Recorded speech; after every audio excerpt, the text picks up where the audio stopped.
Chapter 45. Sihua, bro. At the same time, a black van was parked in front of an abandoned warehouse on the outskirts of Songshan, but the license plate had been removed. F***CK, are these policemen crazy? Didn't they just rob 1,000,000? Do they have to do this? Baldy spat on the ground, pissed. Yeah, boss, we can't go on like this. Aren't we trapped here? Ma Lu was frustrated as well. Fuck, this is bad. Alright, stop complaining. I'm waiting for Sihua bro's call. Baldy waved his hand impatiently. The phone rang and Baldy quickly picked it up. Is this Sihua bro? I'm Baldy. What the fuck are you doing? A cold voice came from the other side of the phone. Sihua bro, what's wrong with me? Baldy paused. Did you take the money out of the bank? Sihua bro asked darkly. I just brought it out. What's the big deal? Baldy said, feeling wronged. It wasn't easy for him to rob a bank, and if he didn't take the money with him, wouldn't it be a waste? Pig brain, what did I tell you? I told you not to take the money. Are you fucking deaf? Sihua bro cursed. The cops wouldn't have put in so much effort to capture you if you didn't take the money. They're only working so hard because you took the money. Ah. Baldy thought about it and realized that it was indeed the case. It was all his fault for being greedy and causing a disaster. He quickly begged. Sihua bro, I'm risking my life for you. You can't just leave me like this. You have to save me. Humph. Is that girl all right? Sihua bro humphed coldly. Girl? What girl? Baldy blinked. Mengyao. You didn't touch her, did you? Fuck. Sihua bro's voice was a little rushed. You're done for if you touch her. Ugh. Baldy stuttered as he remembered Mengyao. I'm sorry, Sihua bro, she was rescued. What? Sihua bro shouted. You mother ***er, you didn't catch him? No. Baldy said with a trembling voice. Then you can ***king wait for your death. It was a mistake to ask you for help. Sihua bro cursed. You're a ***king piece of shit. You deserve to be arrested by the police. With that, Sihua bro hung up. Sihua bro. Baldy panicked and started begging. Sihua bro, can you leave me alone?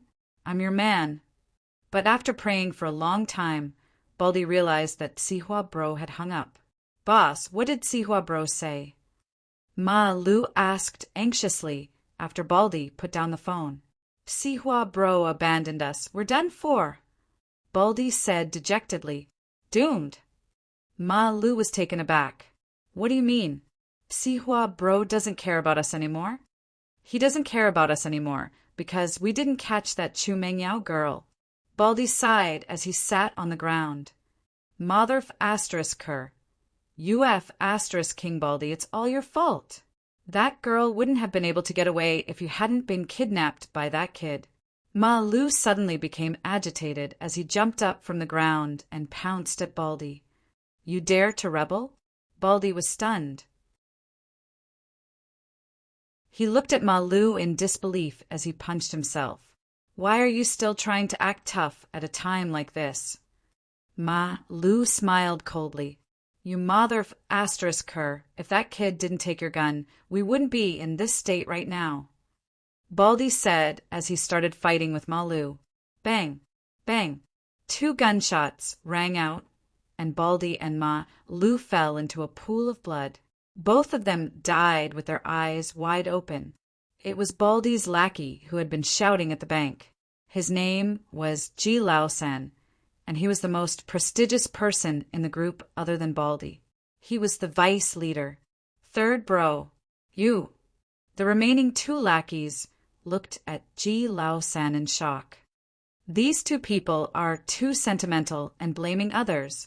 Old Ji snorted and said, What time is it now? Fighting amongst ourselves? Sihua bro doesn't want us. So he doesn't want us anymore. But we have hands and legs, and most importantly, we have money. As long as we survive this, we'll be able to enjoy endless wealth. Don't you guys think so?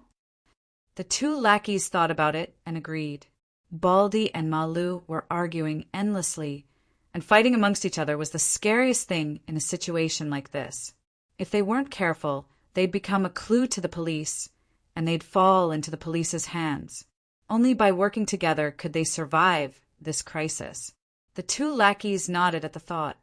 After all, Baldy was dead, and Ji Lao-san was now the leader. They could only place their hopes on Ji Lao-san if they wanted to be safe. This money is enough for the three of us to spend for the rest of our lives. Ji Lao-san opened the money pouch, revealing the bundles of banknotes inside. He knew that there was no point in saying anything right now. Money was the only thing that could buy people's hearts. We'll each get close to 500,000 in here. 2 less people means 1 less person to split the money with. Third bro. We'll leave everything to you 3. The 2 lackeys nodded in agreement. Ji Lao-san nodded in satisfaction as he looked at Baldy and Ma Lu's corpses in disdain. Both Meng Yao and Yushu almost overslept because they'd slept late last night. The 2 only crawled out of bed after the alarm had rung thrice, running to the bathroom to wash up. Lin Yi, on the other hand, woke up early and made 3 bowls of noodles. He started boiling water when he heard the commotion upstairs. He'd made Yangchen noodles yesterday, and Lin Yi was making chicken noodles today. There were still some leftovers from the braised chicken from yesterday, so Lin Yi decided to use the leftover chicken juice to make the soup. Lin Yi's noodles were done by the time Meng Yao and Yushu came downstairs. Wow, it smells so good. Yushu's nose was sharp, and she picked up the smell immediately. She ran to the dining room happily. Yao Yao, your shield bro made noodles for us again. Meng Yao had wanted to follow Yushu to the dining room, but Yushu's words stopped her in her tracks. It was Lin Yi's noodle. Should she go? Meng Yao would have turned around and walked away, pretending that she hadn't smelled anything, if it was for the sake of her pride and face. But the smell of the noodles was too tempting.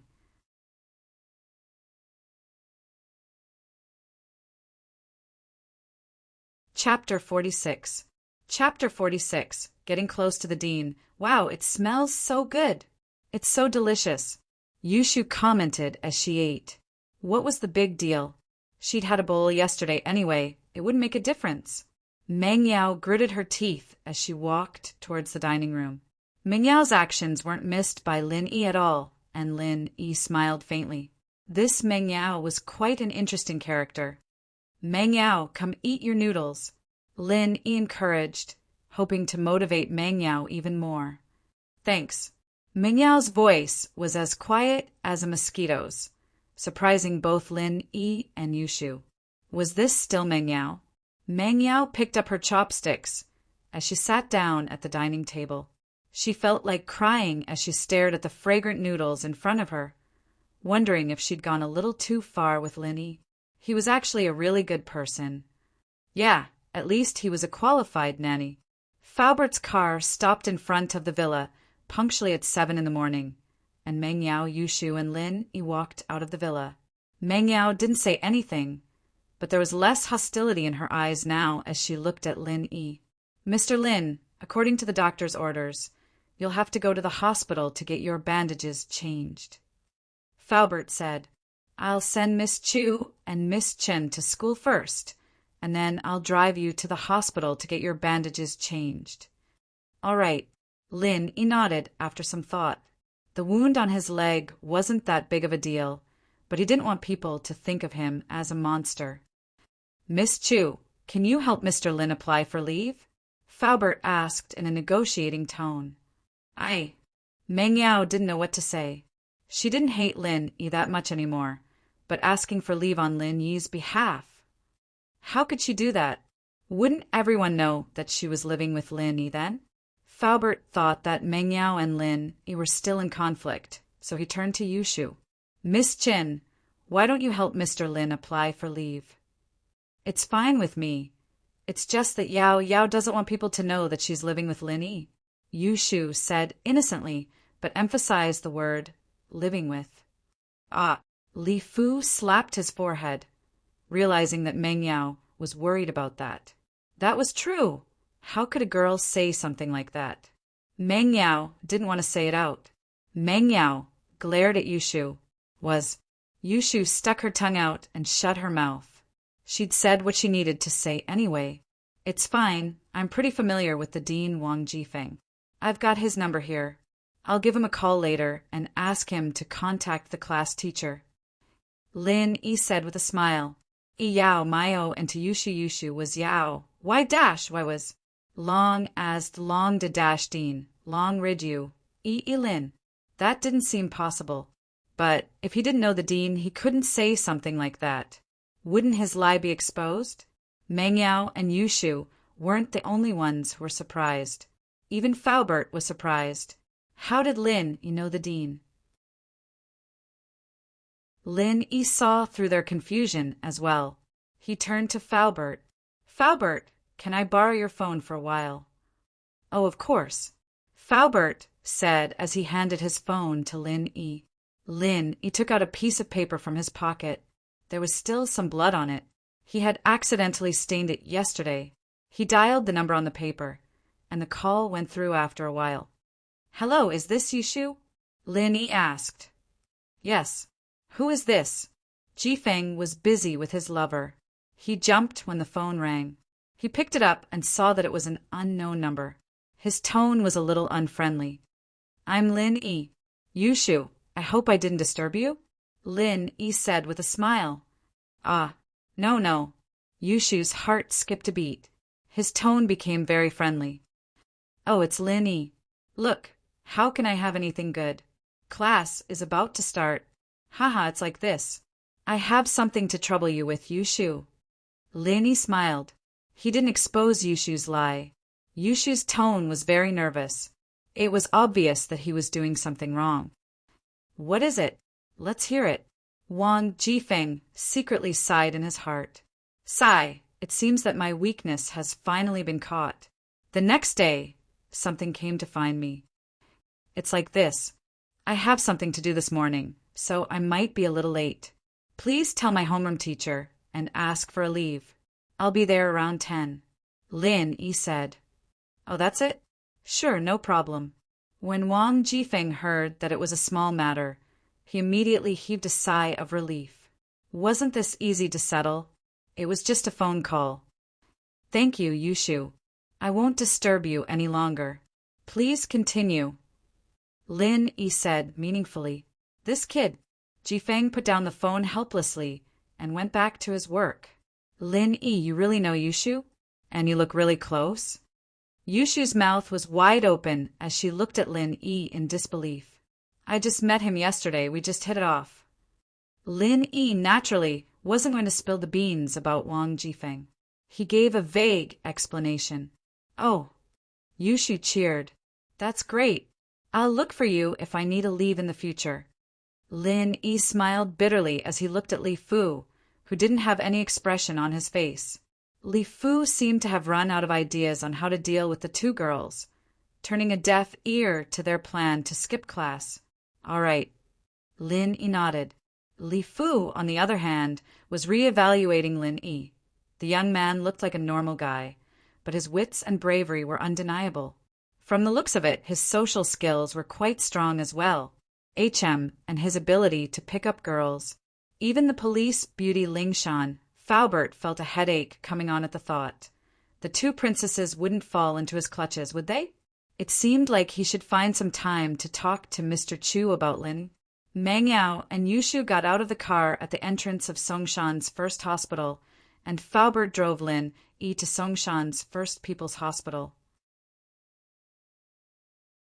They passed by a mobile store on the way, and Faubert stopped the car in front of the store.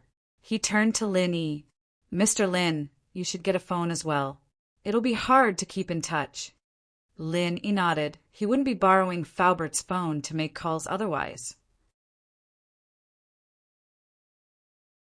Chapter 47. Guan Xan Lin Yi was here to buy a phone, and so he went straight to the counter. Meng Yao and Yushu were both using Nokia E7S, and Lin Yi quite liked them. He picked one up and paid a few thousand kuai for a free phone. Faubert swiped his card before Lin Yi could pay, smiling at Lin Yi. These are daily necessities, we should be the ones providing them. Lin Yi didn't argue with Faubert after hearing that. A few thousand kwai was a lot to him, but it wasn't even worth mentioning to Faubert and Pingzhan. Faubert might be a chauffeur, but a chauffeur holding shares in Pingzhan Industries wasn't much, but it was enough to show how important Faubert was in Pingzhan's heart. The traffic on the streets got heavier after the phone was bought, and it was rush hour. Faubert smiled bitterly. Looks like it'll take up a lot of time again. Speaking of which, Mr. Lin, why are you so close with Dean Wong? I talked to him a bit when I went to register yesterday, and we hit it off pretty well. He left me his number, telling me to look for him if I need anything. Lin Yi said with a smile. I see.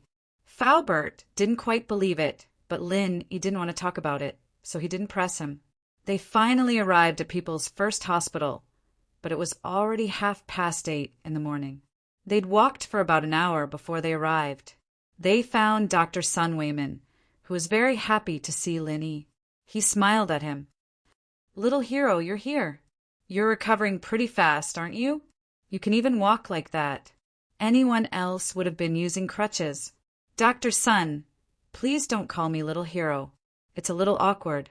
Plus, I'm no hero. Lin Yi was embarrassed by Sun Weiman's stare. Lin Yi felt that there was something wrong with Sun Weiman's smile. He deserves to be a hero. You deserve it. Sun Weiman waved his hand and smiled like an elder. But young man, you're a bit too romantic. Yesterday's incident with that female police officer has become the talk of the hospital. Even the policewoman admires you, little hero. Huh. Lin Yi suddenly broke out in a sweat. No way. People always said that news traveled very fast on campus. Could it be that news traveled very fast in the hospital as well? Haha, okay, I won't tease you anymore. Sun Weiman smiled as he wrote down a medical advice and handed it over to Lin Yi. Take this to the treatment room. All right. Lin Yi hurriedly took the medical advice and ran out of Sun Weiman's treatment room. His back was drenched in cold sweat. If that girl Lingshan were to hear about what happened today, it'd be a huge problem. He'd tried his best to convince her last night, but she'd had nothing to say about it. Wouldn't she come looking for him when she realized what had happened? Just thinking about it gave Lin Yi a headache. The treatment room was right in front of the treatment room. Lin Yi knocked on the door. A very gentle voice came from inside. Please come in. The voice of a beautiful nurse was really nice to hear. Lin Yi opened the door casually and walked in. Hello, I'm here to change my dressing. Ah. The nurse in the treatment room raised her head in surprise and looked at Lin. You're okay? What do you mean I'm okay? I haven't changed my dressing yet. Lin Yi didn't know what was going on. The nurse was quite pretty, with a round face and big eyes. Was she a psychopath or something? You don't recognize me? Guan Xen pouted and looked at Lin Yi with a pitiful look. Yesterday was Guan Xian's first month's salary. She was very happy. She was finally independent. She didn't need to be called a money worshipper by her family anymore. In fact, Guan Xian didn't lack money. On the contrary, her family was very rich. But Guan Xian didn't want that. She wanted to work hard and earn her own money. After graduating from medical school, Guan Xian stayed in Songshan's First People's Hospital as a nurse. In fact, in this era of fierce competition, it wasn't easy to be a nurse. Many beautiful girls had to lower their heads to get the job they wanted. But Guan Xian's family background was there. Sleeping with the daughter of a hospital shareholder? Wouldn't that be suicidal? Who would dare? Guan Xian went to the treatment room under the guidance of the hospital's director. The director let Guan Xian stay there because the director of the surgery department, Sun Weiben, was a very upright person. Otherwise, if there was a scandal of a doctor flirting with a shareholder's daughter, he might as well resign. After work, Guan Xian happily ran to the bank to withdraw her salary and enjoy the joy of making money. Due to the special nature of the nursing profession, almost all banks were closed after work. Guan Xan had no choice but to walk a long way to the only bank that was open 24 hours. She didn't think that she'd run into a bank robbery when the robbers barged into the bank and started shooting. Guan Xan's mind went blank. She followed what everyone else was doing and squatted on the ground with the rest of the crowd.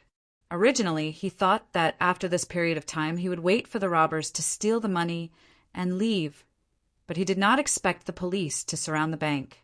The robbers had to find a hostage as a bargaining chip with the police. When the robbers walked towards her, Guan Xan was very scared.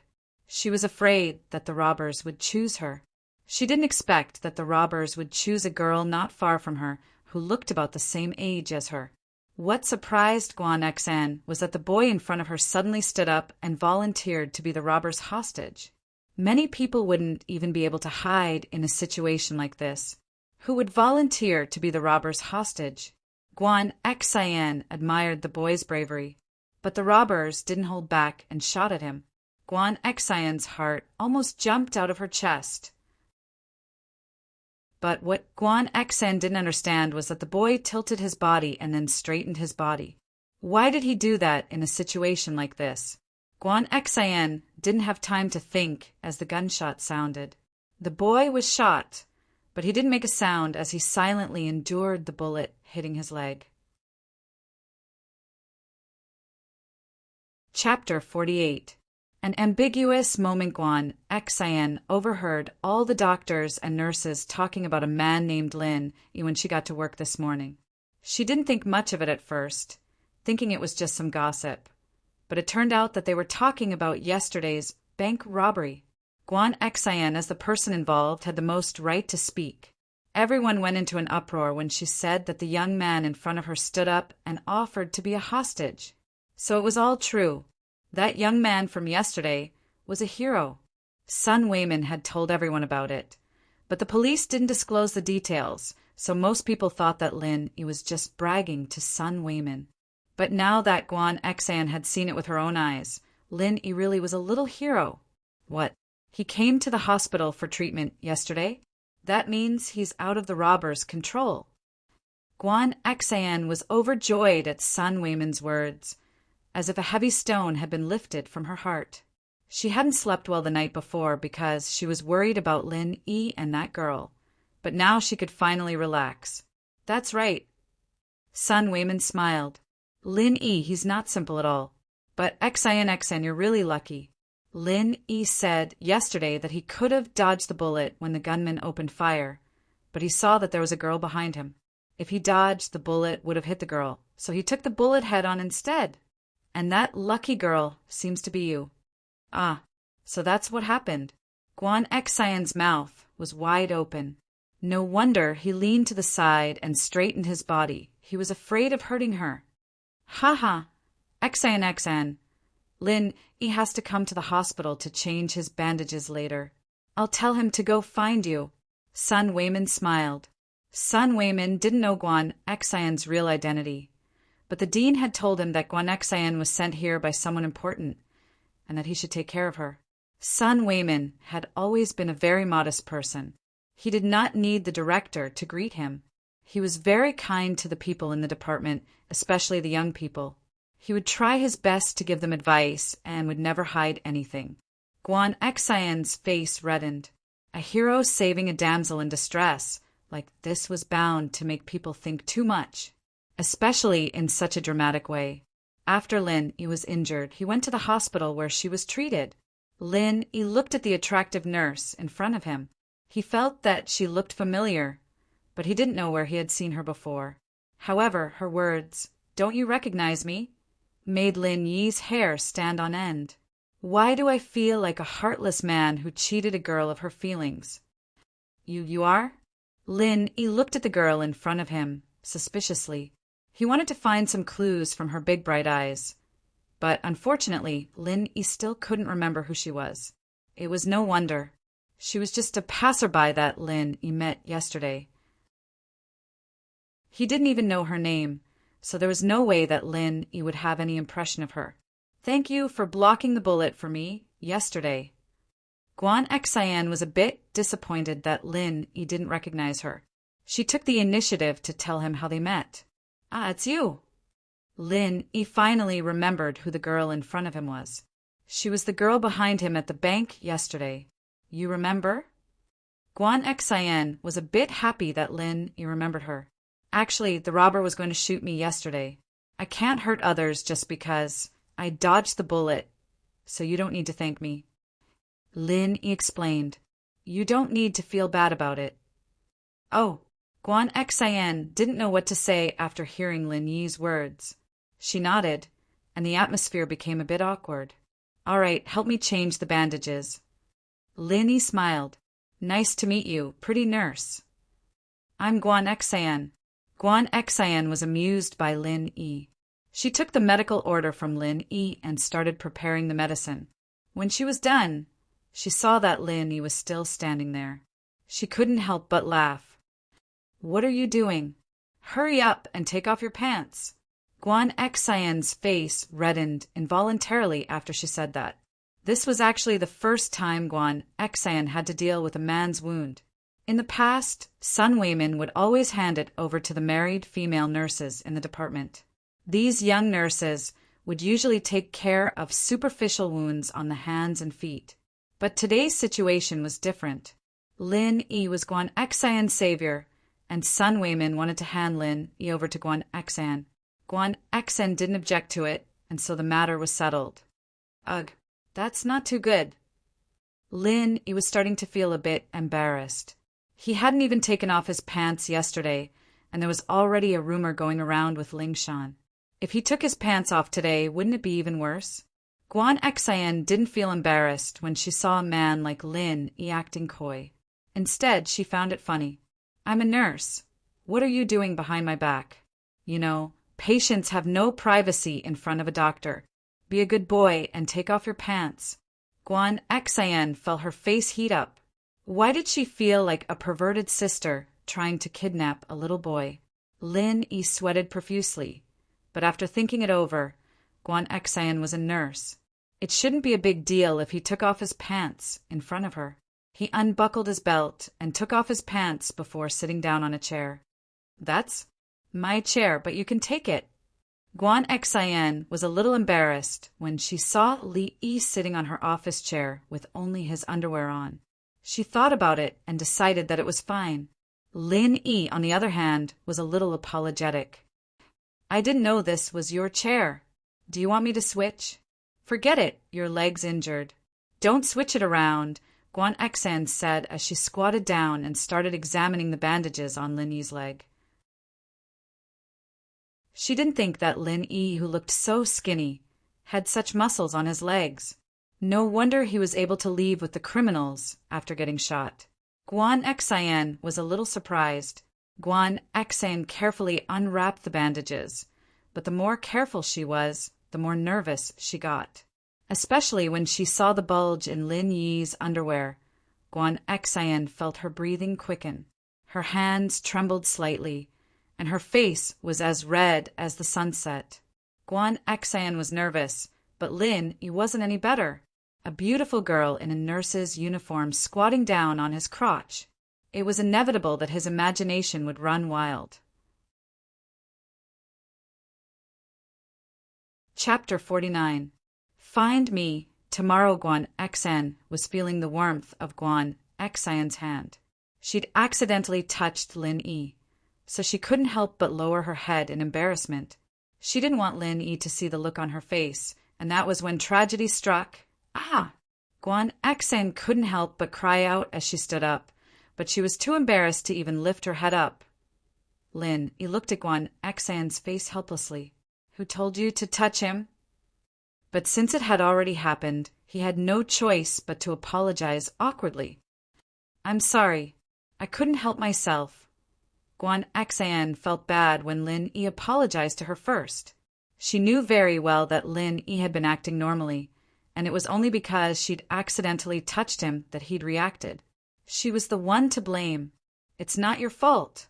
I'm a nurse. I shouldn't have cared about stuff like that. It's just that my thoughts were a bit impure. Guan Xian explained. If it had been anyone else, Guan Xian wouldn't have been so nice to them. She'd have slapped them a long time ago, but Lin Yi was different. He was her savior, and Guan Xian was filled with guilt at the gunshot wound. She thought that he'd gotten shot because of her, and that was why she was being so nice to him. He's all right. Lin Yi pointed at his lower body, a little self-deprecatingly. Let's continue, yeah. Guan Xian nodded, putting aside the awkwardness from before as she carefully changed Lin Yi's bandages. Hiss! The bandages stuck to the wound, and Lin Yi gritted his teeth at the feeling of it tearing. The wound's healing pretty well. I can't believe you had the surgery yesterday. Guan Xian looked at the wound on Lin Yi's leg, a little surprised.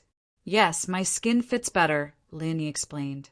He definitely couldn't tell her that it was because he practiced the art of dragon mastery. Both of them looked a little awkward after the medicine was changed, but it was Guan Xian who smiled generously. You can come back in 3 days. Just come find me. Okay. Lin Yi nodded and ran out of the Department of Surgery's treatment room as if he was fleeing. He only breathed a sigh of relief when he reached the ground floor. What an embarrassing day! Faubert had been waiting for Lin Yi in the car. Lin Yi didn't let him go up just now because he had no problem moving. So Lin Yi didn't want to torment Faubert. Did you change the medicine? Seeing Lin Yi coming out of the hospital, Faubert opened the door and asked. Yes, it's done. Lin Yi nodded. But you still have to come back tomorrow to see how the wound is healing. You can come back the next day. Guan Xian actually wanted Lin Yi to come back the day after tomorrow since she was off work the next day, but she was afraid that Lin Yi's wound would change again. That was why she wanted him to see how it was healing first. Lin Yi remembered the awkwardness of changing the medicine, and he didn't want to do it a second time. It wasn't a good feeling to see but not touch. I've contacted Mr. Chu and told him about what happened yesterday. Faubert started the car and said to Lin Yi, What did Mr. Chu say? Lin Yi asked quickly. Mr. Chu said he'll come back immediately, and we'll talk about it when he gets back. Faubert said, But Mr. Chu said that he has an inkling of who's behind this. Oh, Lin Yi froze. He didn't expect Pingzhan to be so smart, figuring out who the mastermind was so quickly. It was already past the rush hour, and there were fewer cars on the road. Soon, Faubert drove the car to the entrance of First Middle School. Lin Yi got out of the car and waved at Faubert. Lin Yi carried his backpack and stepped into the school. The field was empty, and there were only a few students playing basketball. Evidently, they were the bad students who didn't go to class normally. Bang! A basketball rolled towards Lin Yi. Hey, kid, throw the basketball over here. A student with long hair in a black shirt shouted at Lin Yi. Lin Yi was in a hurry to go to class, so where would he find the time to pick up the ball? Moreover, the basketball didn't just reach Lin Yi's feet, but there was a certain distance between it and Lin Yi's feet. Mother asterisk her, I'm talking to you, didn't you hear me? Zhou Ruoming was immediately displeased. In this school, was there a student who dared to disobey him? Lin Yi heard Zhou Ruoming's curses, and he couldn't help but frown. Although Lin Yi didn't know who his parents were since he was young, it was still very displeasing to hear such insults. Lin Yi slowly turned around to look at Ruoming, pointing at him before pointing at himself. Were you talking about me? Yes, it's you. Are you fucking deaf? I'll count to 3. Throw the ball to me and we'll be fine. Otherwise, I'll *king kick you out of this school. Zhou Ruoming looked at Lin Yi's clothes and knew that he was a poor student, so he didn't have any scruples when he spoke. Lin Yi didn't say anything. He walked straight to the direction where the basketball rolled. Then he bent down and picked up the basketball. A group of lackeys around Zhou Ruoming cheered. Zhou Ruoming enjoyed the feeling of others kneeling under his feet. This feeling of being the school's overlord made him extremely refreshed. Brother Ming is still the most prestigious. One word, and that kid had to pick up the ball obediently. He was scolded, but he didn't even dare to fart. One of Zhou Ruoming's supporters praised him flatteringly. "Humph, he's just a poor student." Zhou Ruoming said proudly, "In this school, a person who dares to go against me, Zhou Ruoming, hasn't been born yet." Lin Yi stood up and turned to Zhou Ruoming with the basketball in his arms. Zhou Ruoming made a posture of getting ready to catch the ball and signaled Lin Yi to throw the basketball over. Lin Yi looked at Zhou Ruoming's flashy look, and a slight curve appeared at the corner of his mouth. He suddenly raised his hand, and the basketball flew from his hand to Zhou Ruoming at high speed. Of course, Zhou Ruoming didn't realize that danger was approaching him. He still made a posture of catching the ball with his hands in front of him, ready to catch the basketball thrown by Lin Yi. Bang! The basketball hit Zhou Ruoming's hand. At first, Zhou Ruoming was still complacent about being able to catch the basketball from such a long distance. A group of lackeys around him also cheered and shouted flatteringly, "Brother Ming is so handsome. He's simply the new Jordan." Chapter 50. A Murder Caused by a Basketball, Part 1. Ouch! Zhou Ruoming held in pain. His wrist had been dislocated, and the ball had gone through his hands, heading straight for his face. Bang! Another loud sound. Zhou Ruoming didn't even have time to scream before he fell to the ground with blood spurting out of his nose. His blood formed a rainbow in the air, a cold beauty to it. Ruoming fainted from the slap, and his lackeys who were playing with him were dumbfounded as well. Was this still a basketball game? It was like a cannonball. Lin Yi looked at the culprit again, as if nothing had happened. He dusted his hands off and continued on his way to the school building. Lin Yi sneered inwardly. Trying to act cool? That's the least I can do. If there's a next time, I'll beat you until you can't even take care of yourself. That kid hit Ming Bro. We can't let him get away. Someone called out, and Ruoming's lackeys snapped back to their senses. All of them turned to look at Lin Yi, who wasn't too far away. Lin Yi turned around impatiently when he heard the yell. He swept a cold glance over them, sneered, and continued walking towards the building. Everyone shuddered when Lin Yi's cold gaze swept over them. It was a beautiful wish to avenge Ming Bro, but when it came to it, they looked at Zhou Ruoming's deformed wrist, his face covered in blood, and no one knew if he was dead or alive. They all flinched. This was the work of a basketball. With Zhou Ruoming as an example, no one dared to provoke Lin Yi. Who was the dumbest? Even their boss was lying on the ground. What else could they do that was better than Zhou Ruoming? The group of people lowered their heads. The subordinate who had shouted earlier also shut his mouth. Everyone hurriedly carried Zhou Ruoming and rushed to the school hospital. Pin Liang didn't go to school today. He called up one of his father's underlings, Heibao Bro. Heibao Bro was part of the underworld in Songshan, and he was in charge of his father's nightclub, Golden Age. Pin Liang had asked him to teach Lin Yi a lesson, but Heibao Bro hadn't thought much of it at first. It was just a student, after all. There was no need for him to do it himself.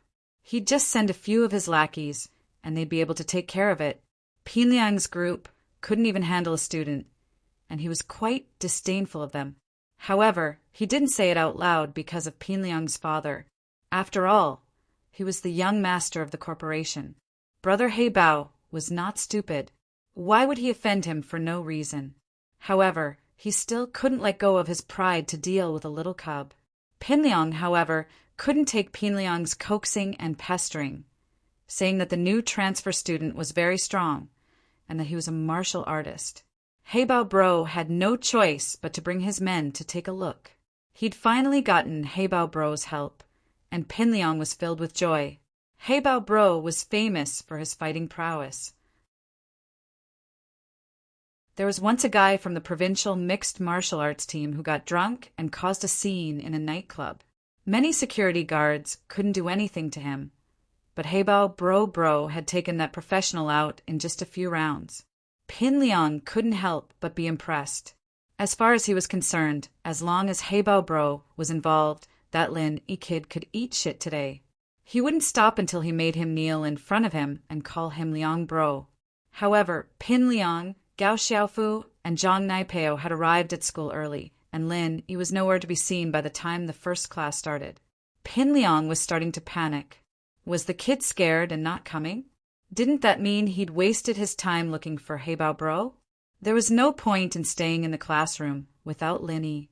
With a wave of his hand, he left the classroom with Gao, Xiaofu, and Naipeo.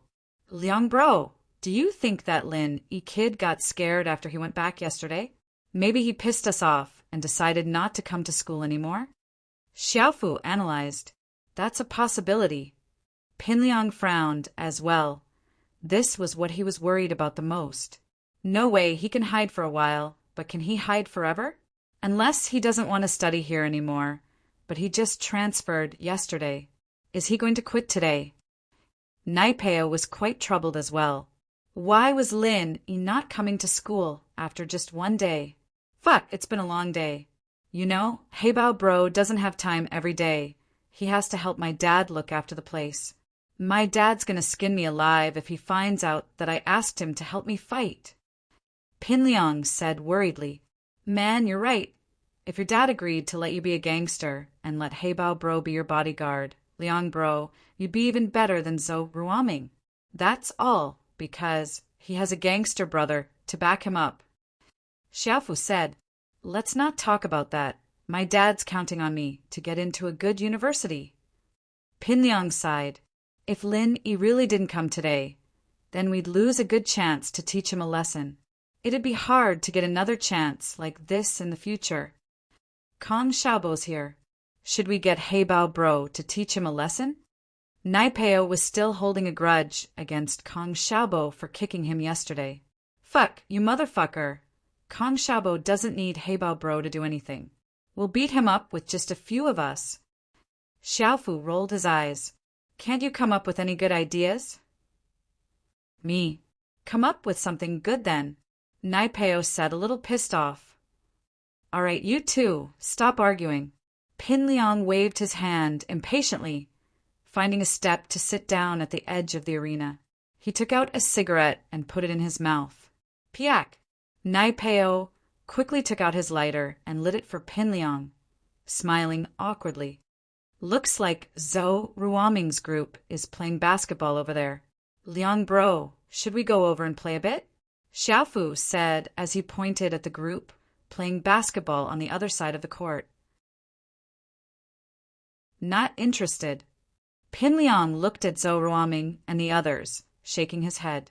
If Lin Yi doesn't come soon, then I'll have to call Heibao Bro and tell him to come another day. Liang Bro, Liang Bro. Look. Naipeo called out all of a sudden. Fuck! What the fuck are you shouting for? Pin Liang was quite taken aback by Naipeo's sudden outburst. He glared at him, not in a good mood. It's not Liang Bro, it's Lin. Naipeo stuttered. What do you mean it's not Liang Bro, it's Lin Yi? I haven't changed my name yet, fuck. No matter how weak I am, I'll never change my name to Lin Yi. Pin Liang said with a frown.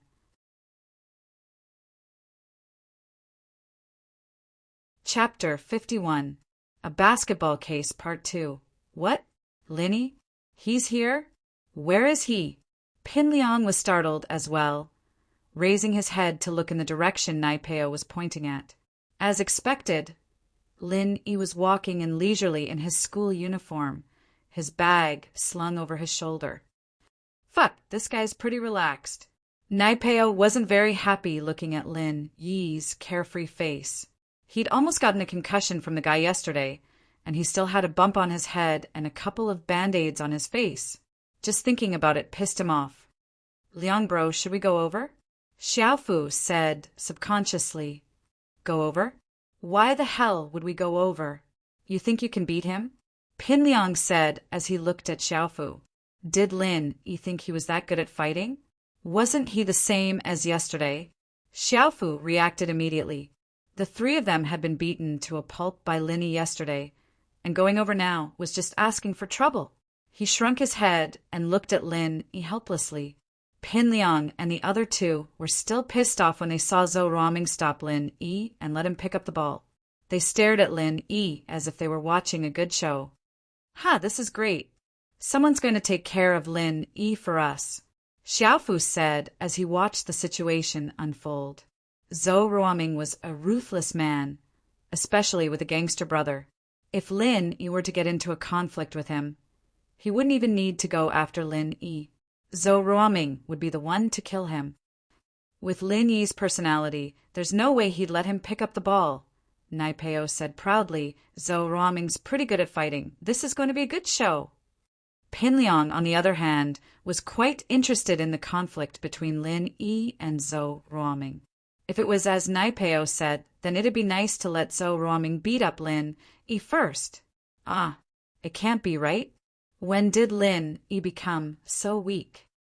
Gao Xiaofu's jaw dropped when he saw Lin Yi walk over to pick up the ball. Was this still the same Lin Yi from yesterday? Yesterday's Lin Yi wasn't like this? Could it be his twin brother? This Lin Yi is infuriating. Pin Liang clenched his fists. He's such a pushover. He's so obedient in front of Zhou Ruoming. Is he looking down on me? I swear to kill him. Nai Peo and Xiaofu were pissed as well. This was a provocation, a naked provocation. Were they any worse than Zhou Ruoming and the others? While the three of them were still angry, a dramatic scene happened. Lin Yi threw the basketball, and it hit Zhou Ruoming's hand. It went through his hand and hit his face. After that, Zhou Ruoming's nose started bleeding, and he fell to the ground. Fuck, no way! Nai Peo's mouth was wide open. I knew Lin Yi wasn't a good person. There's no way he'd be this obedient. Pin Liang let out a sigh of relief. To be honest, he was pissed that Lin Yi had lowered his head to Zhou Ruoming, and now that he'd seen Zhou Ruoming fall to Lin Yi like he had yesterday, he was finally able to vent his frustration. Zhou Ruoming wasn't even as good as he was yesterday. Zhou Ruoming's really unlucky this time. Fuck, who told him to piss off that Lin Yi kid? He's a fucking lunatic. Xiaofu couldn't help but gloat at Lin Yi's actions on the balcony yesterday. Looks like only Heibao Bro can take him on. We're not his match at all. Pin Liang was still a little pissed off yesterday, thinking that Lin Yi had only beaten the three of them because of the element of surprise. But today they realized just how terrifying Lin Yi was. He was super strong, and he'd been able to knock Zhou Ruoming out with a basketball from so far away. That's true. Nai Peo nodded in agreement. Looks like we shouldn't mess with this guy. He's a violent maniac. Lin Yi naturally didn't know that the guy he'd just hit was Zhou Ruoming, one of the Big Four, but he wouldn't hold back even if he did. Big Four? I'll turn you into a Big Four. Lin Yi came to Class 5's classroom and knocked on the door. Come in. The homeroom teacher, Miss Lu's voice came from inside. It was her math class. Miss Lu, something came up at home. Sorry, I'm late. Lin Yi said politely as he pushed the door open. He'd already spoken to the dean, but he didn't want to use that relationship to pressure the teacher. After all, he still had to work under the teacher in the future.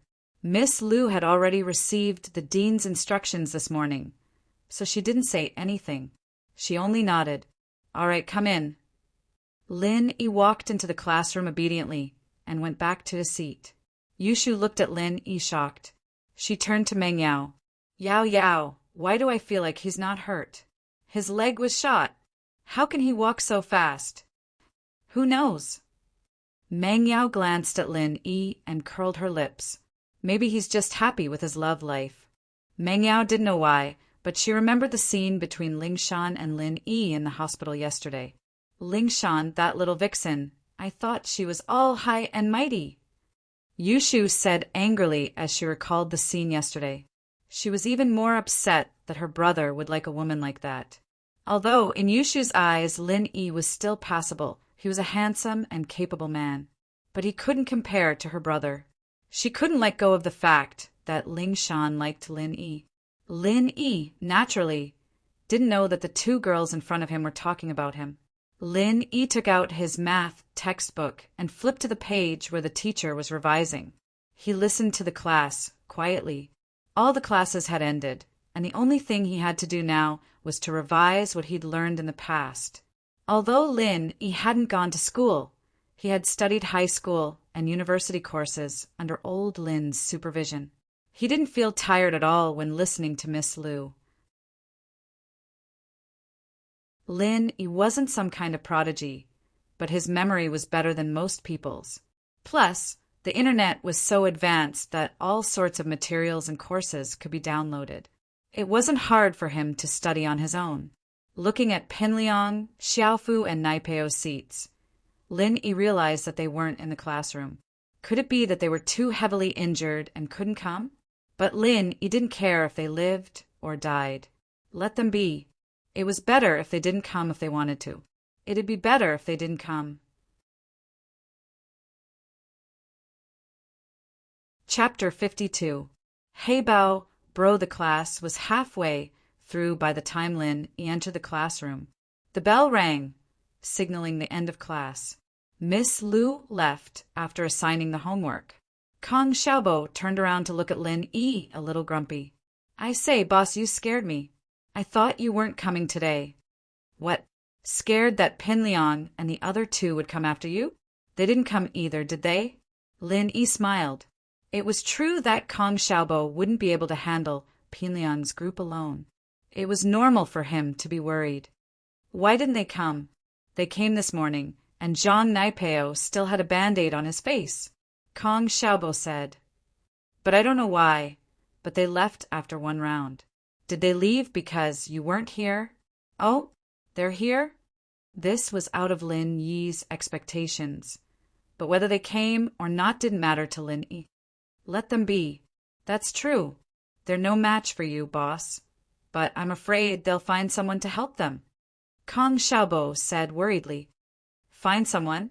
What do you mean? Lin he didn't understand Kong Xiaobo's words.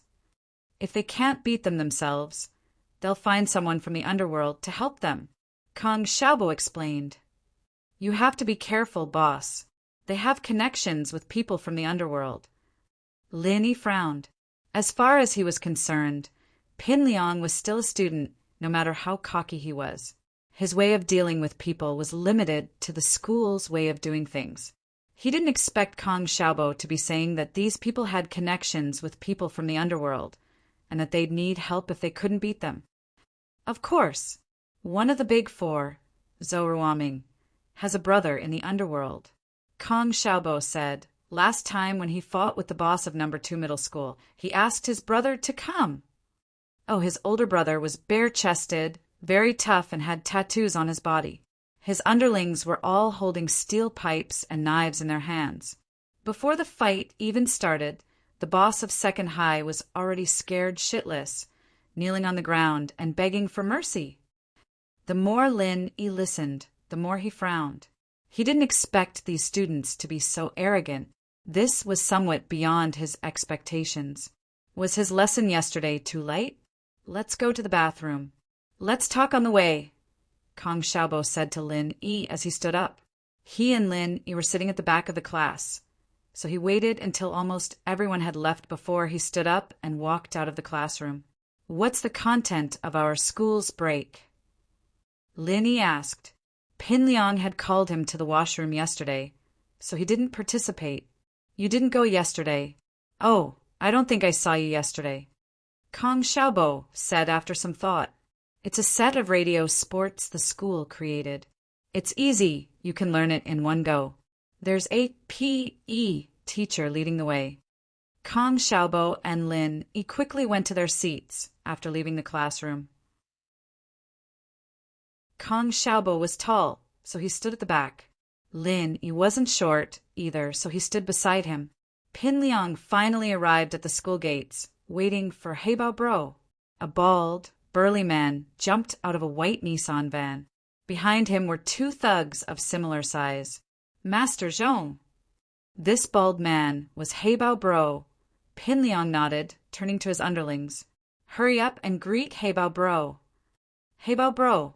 Naipeo and Xiaofu greeted. Master Zhong, where's the guy?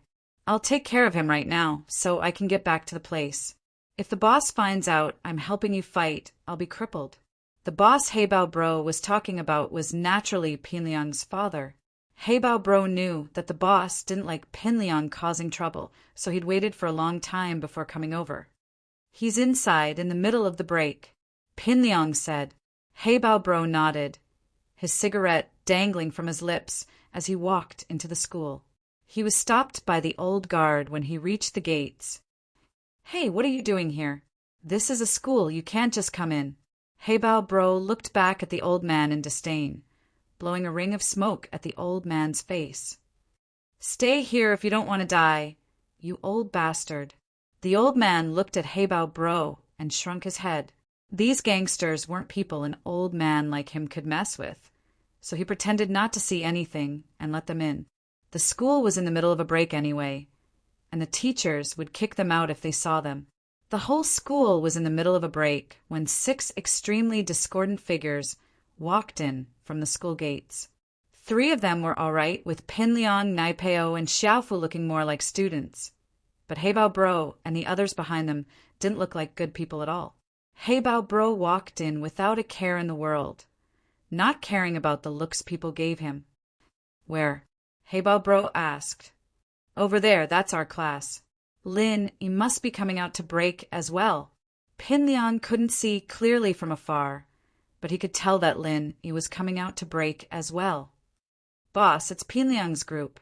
They've brought help. Kong Xiaobo Bro spotted them right away because they were too obvious a target. Lin had already spotted Pinliang's group before Kong Xiaobo could even speak. After all, they were in the middle of the school, and the whole school could see them. It wasn't long before Pinliang and Heibao Bro arrived at the front of the 12th grade's class 5, and Pinliang immediately spotted Lin at the back of the class. Pinliang pointed at Lin before turning to Heibao Bro. That's him, the one at the back of the line, the one in the uniform. Heibao Bro nodded and quickly walked over to Lin. From afar, Lin looked like a normal guy, tall and skinny. He didn't look like a fighter at all, and Heibao Bro was quite puzzled. Was a guy like that really worth fighting? Did he really need to do it himself? Other than his good looks, Heibao Bro didn't see any good points in Lin. He just looked like a poor student no matter how he looked at him. He didn't look like he could fight at all. But since the young master had given him the order, Heibao Bro decided to end the fight as soon as possible so he could return to the nightclub. You're Lin. Heibao Bro walked up to Lin, biting on his cigarette as he looked at Lin from the corner of his eyes. Yes. Lin replied faintly. Do you know why I'm looking for you? Heibao Bro didn't look friendly at Lin's arrogance. Chapter 53. It was a sensational fight. Part 2. Fuck. You're pretty fucking cocky, huh? Heibao Bro was infuriated by the tone Lin was talking to him. He reached out to grab Lin by the collar. Lin reached out with his left hand and grabbed Heibao Bro's right hand, using his right hand to pinch Heibao's cheeks. With a flick of his hand, the cigarette in his mouth was sent flying into his mouth. Ouch! Heibao Bro howled as the cigarette went down his throat, burning a huge blister. Lin Yi's left hand pushed the panicking Heibao Bro to the side. Heibao Bro's mouth was wide open as he fanned himself with his hands, panting like a puppy with its tongue out to cool down. Zhou Ruoming lay in the school hospital for half a day, getting massaged and massaged before finally waking up. After putting a Band-Aid on his nose, he was helped out by his subordinates. Even then, his head was still ringing. What the fuck? Which class is that kid from? Zhou Ruoming said hatefully. Find him. I'll beat him up so bad his mother won't recognize him. We don't know either. Zhou Ruoming's men didn't know which class Lin was from, either. There were too many normal students in school uniforms like this, and they wouldn't attract any attention at all. Fuck, it's got to be someone from our school, that's for sure. You guys go look for him, class by class after class. Beat him to death when you find him. Ruoming said fiercely. Don't worry, Ming Bro. The underlings quickly responded. Although they were shocked by Lin Yi's skills earlier, there was no need to be afraid of him now that there were so many of them. The group walked out of the school hospital to find the students in the middle of the day. One of Zhou Ruoming's men saw Pin Liang and He Bao Bro walking in, pointing at them. Ming Bro, look. Isn't that Pin Liang's group? They don't look like students from our school. Oh. Zhou Ruoming raised his head and looked in the direction his man pointed. Pin Liang, Gao Xiaofu, and Zhang Naipeo walked into the school with their heads held high, followed by 3 bulky men. Ruoming recognized the shirtless man in the lead, the one with the tattoos all over his body. It was He Bao Bro, one of the more famous people in the underworld. Ruoming's brother had drunk with him before, and He Bao Bro had brought Ruoming along as well. So Ruoming had an impression of him. That's He Bao Bro. He's very famous in the underworld. He's famous for his fighting prowess. I wonder why Pin Liang found him. Could it be that he wants to deal with our school students? One of Zhou Ruoming's men guessed. I don't know, but isn't that a bit overboard? Why would he need He Bao Bro to deal with our school students? Zhou Ruoming shook his head. He didn't know what Pin Liang was planning. Zhou Ruoming and his men sat on a bench in the schoolyard, watching the situation unfold. Ruoming was very curious as to who it was that made Pin Liang go to such lengths to get so many people to deal with him. All of a sudden, Ruoming remembered seeing Pin Liang's group beaten black and blue last night. He'd asked Pin Liang what was wrong, but Pin Liang didn't say anything. Could it be that he'd been beaten up by someone and was here to take revenge? Zhou Ruoming found it more and more plausible. He couldn't help but find it funny.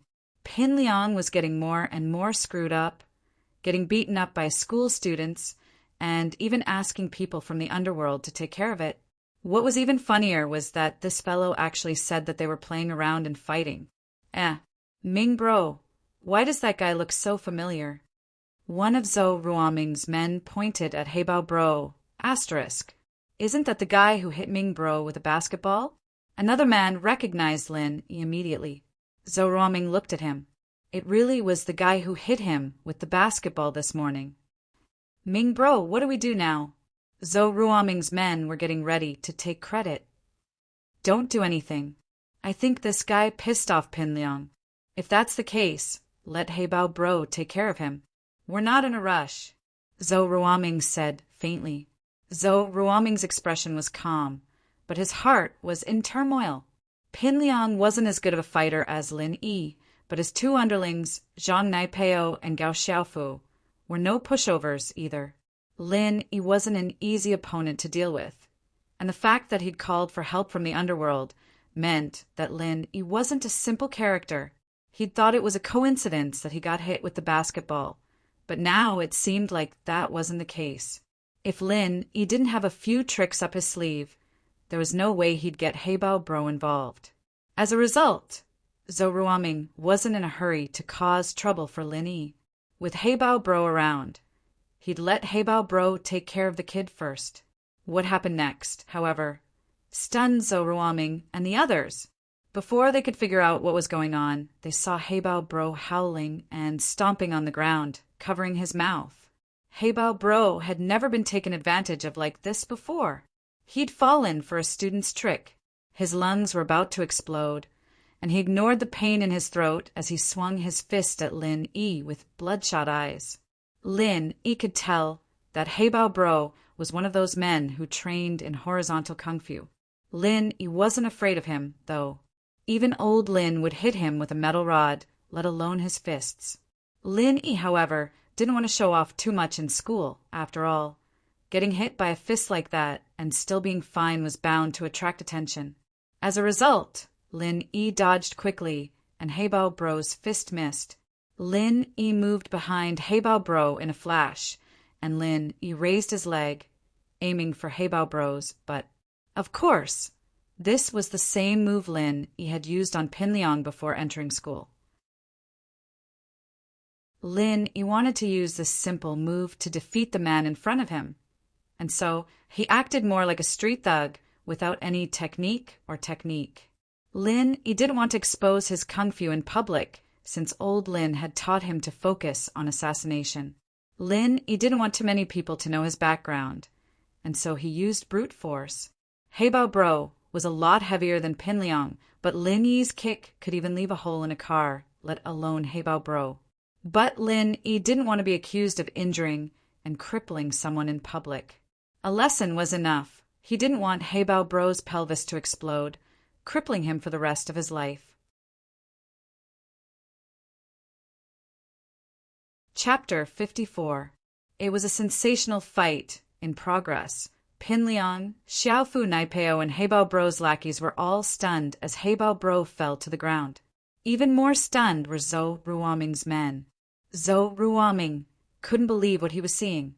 Heibao Bro was knocked out just like that? Others might not know how strong Heibao Bro was, but Zhou Ruoming knew that he was a fighter, one that even his own big brother wasn't a match for. Yet Lin Yi had taken down a tough guy like him with ease, without even breaking a sweat. Fuck, that worked. One of Zhou Ruoming's lackeys' eyes went wide. That kid's just lucky, isn't he? That lucky. Zhou Ruoming shook his head. He wasn't an idiot, and in fact he was one of the more intelligent ones. He didn't think that Lin Yi had gotten lucky to beat Heibao Bro. Who was Heibao Bro? He was a guy who fought like he ate. He'd been on the battlefield. All these years, there was no way he'd get knocked out by luck. He'd be dead a long time ago. Strength was strength, and Zhou Ruoming understood that the basketball he'd taken this morning wasn't for nothing. Heibao Bro was in a much worse state than he was, and from the looks of it, he wasn't afraid anymore. As expected, Lin Yi wasn't planning on taking Heibao Bro's life, but he wasn't going to let him go that easily. The kick didn't cause the pelvis to explode, but the bones were definitely fractured. Heibao Bro would be in the hospital for a month or so. Heibao Bro! Heibao Bro's lackeys weren't expecting Lin Yi to be this troublesome, taking down their boss in one go. Their eyes reddened as they charged towards Lin Yi. Lin Yi was getting impatient. Today was his first day in class, and he'd been planning on learning from it. But these guys were messing with his plans. Kill him for me. Brother Heibao struggled a few times, but he could no longer endure the pain in his lower body. He gritted his teeth, and a fierce glint flashed in his eyes.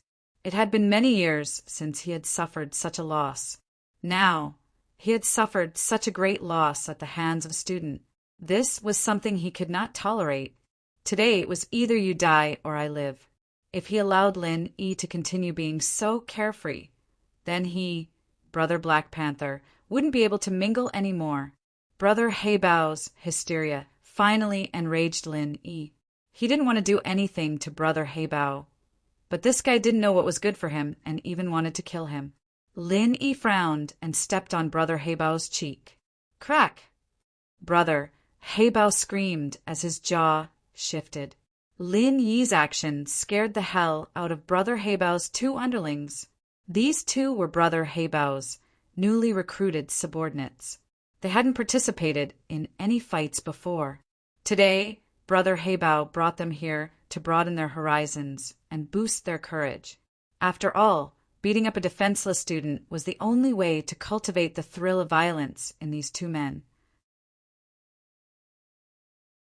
But now, the situation was the exact opposite.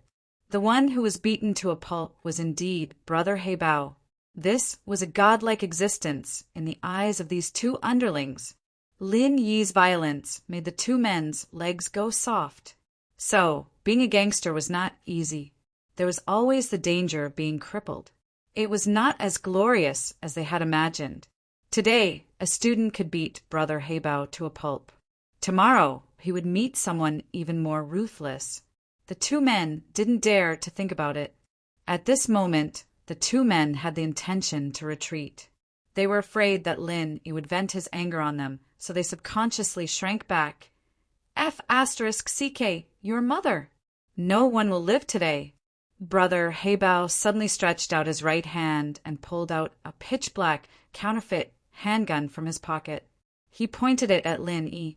Counterfeit handguns were commonly known as shotguns. They were handguns that were not processed by a regular arsenal. They were processed by some small black workshops and sold in the black market.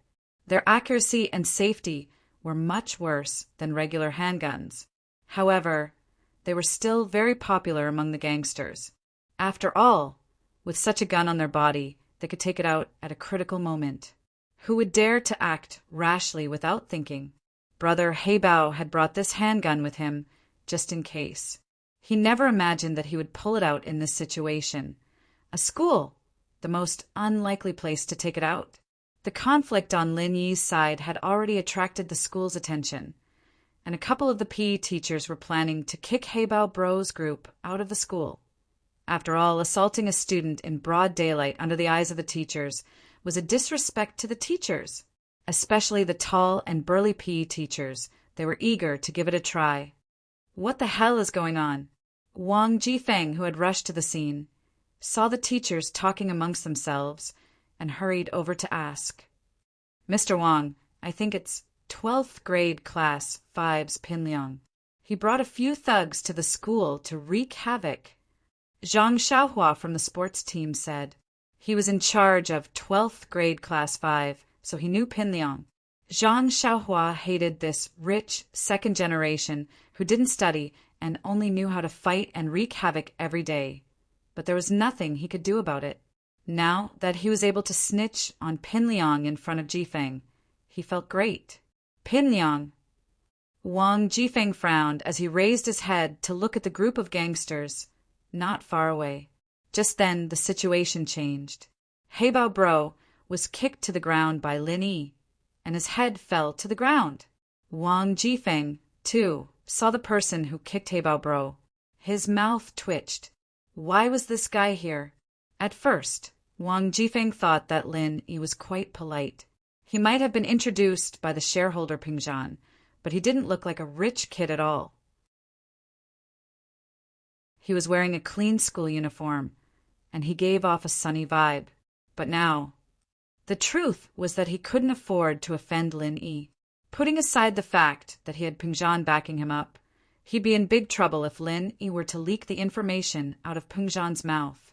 You guys from the PE team, go take a look. Don't hurt our students. Wang Jifeng ordered the PE teachers, his words containing his own meaning. You can do whatever you want to the members of the society, but you have to protect the students of your own school. The PE teachers, of course, understood the meaning behind Wang Jifeng's words. Although Lin Yi had the upper hand now, they had to go over and continue to carry it forward. Chapter 55. It was a sensational fight. Part 2. Guns. They're armed. Zhang Xiaohua pointed at Heibao Bro in shock.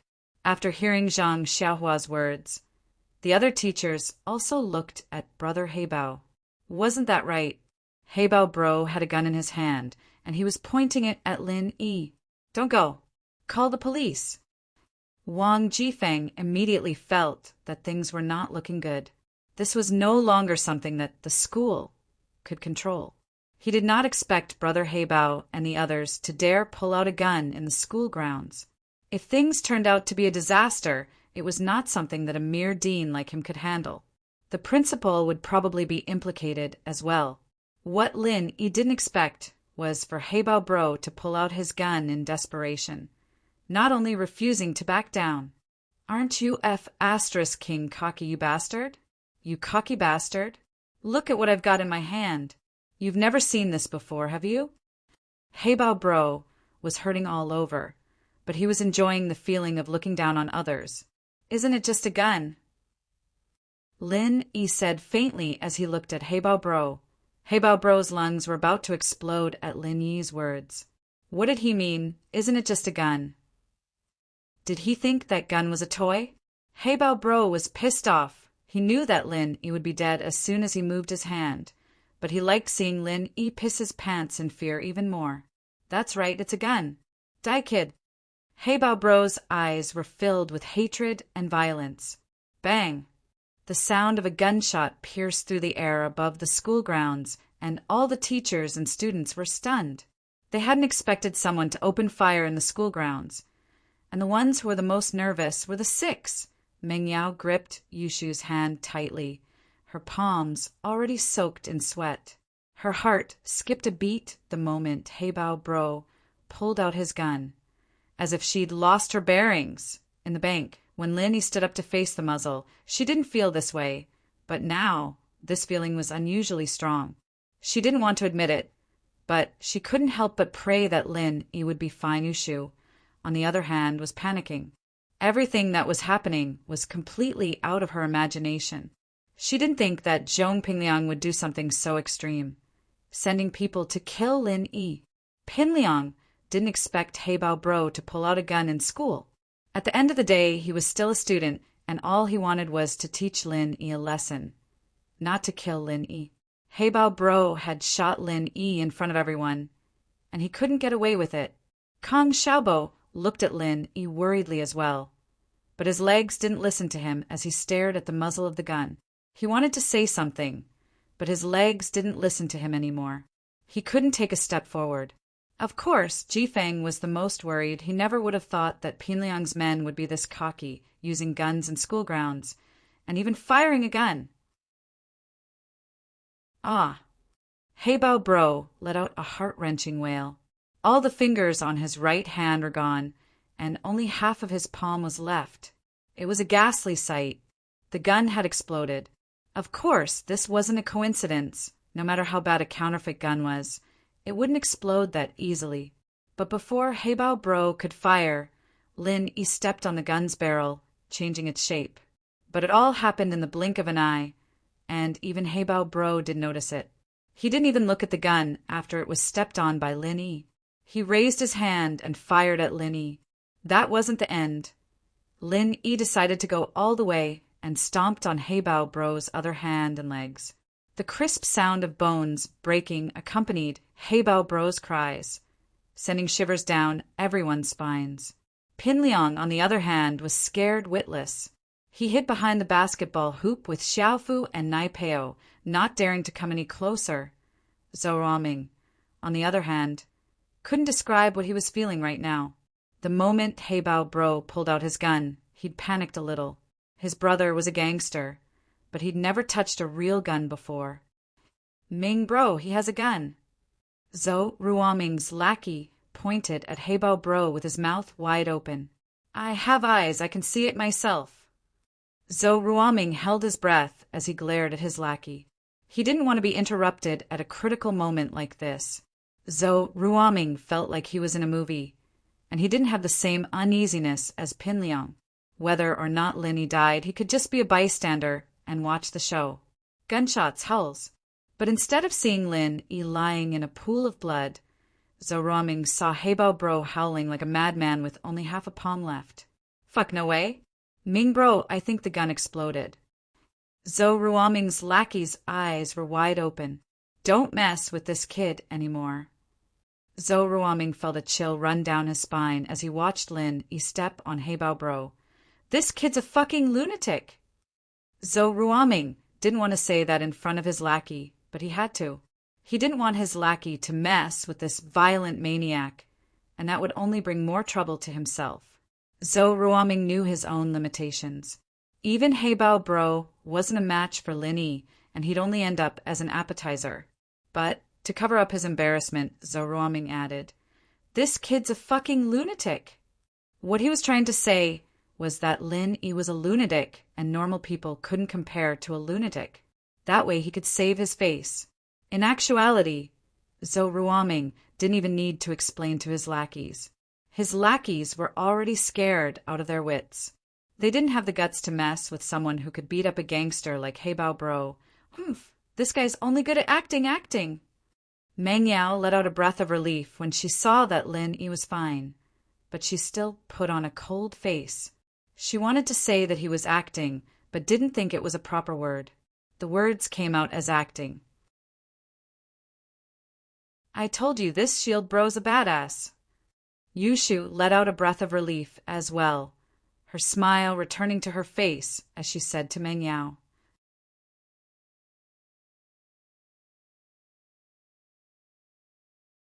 Chapter 56. It was self-defense. Ouch! Heibao Bro's eyes bulged out of their sockets. Kong Xiaobo didn't seem to be satisfied with that, as he gave him another kick. This time Heibao Bro fainted. Lin Yi shook his head at Kong Xiaobo. That was one of the more vulnerable parts of the human body, and continuous blows could be fatal. Lin Yi might have looked cruel, but he hadn't hit Heibao Bro anywhere near fatal.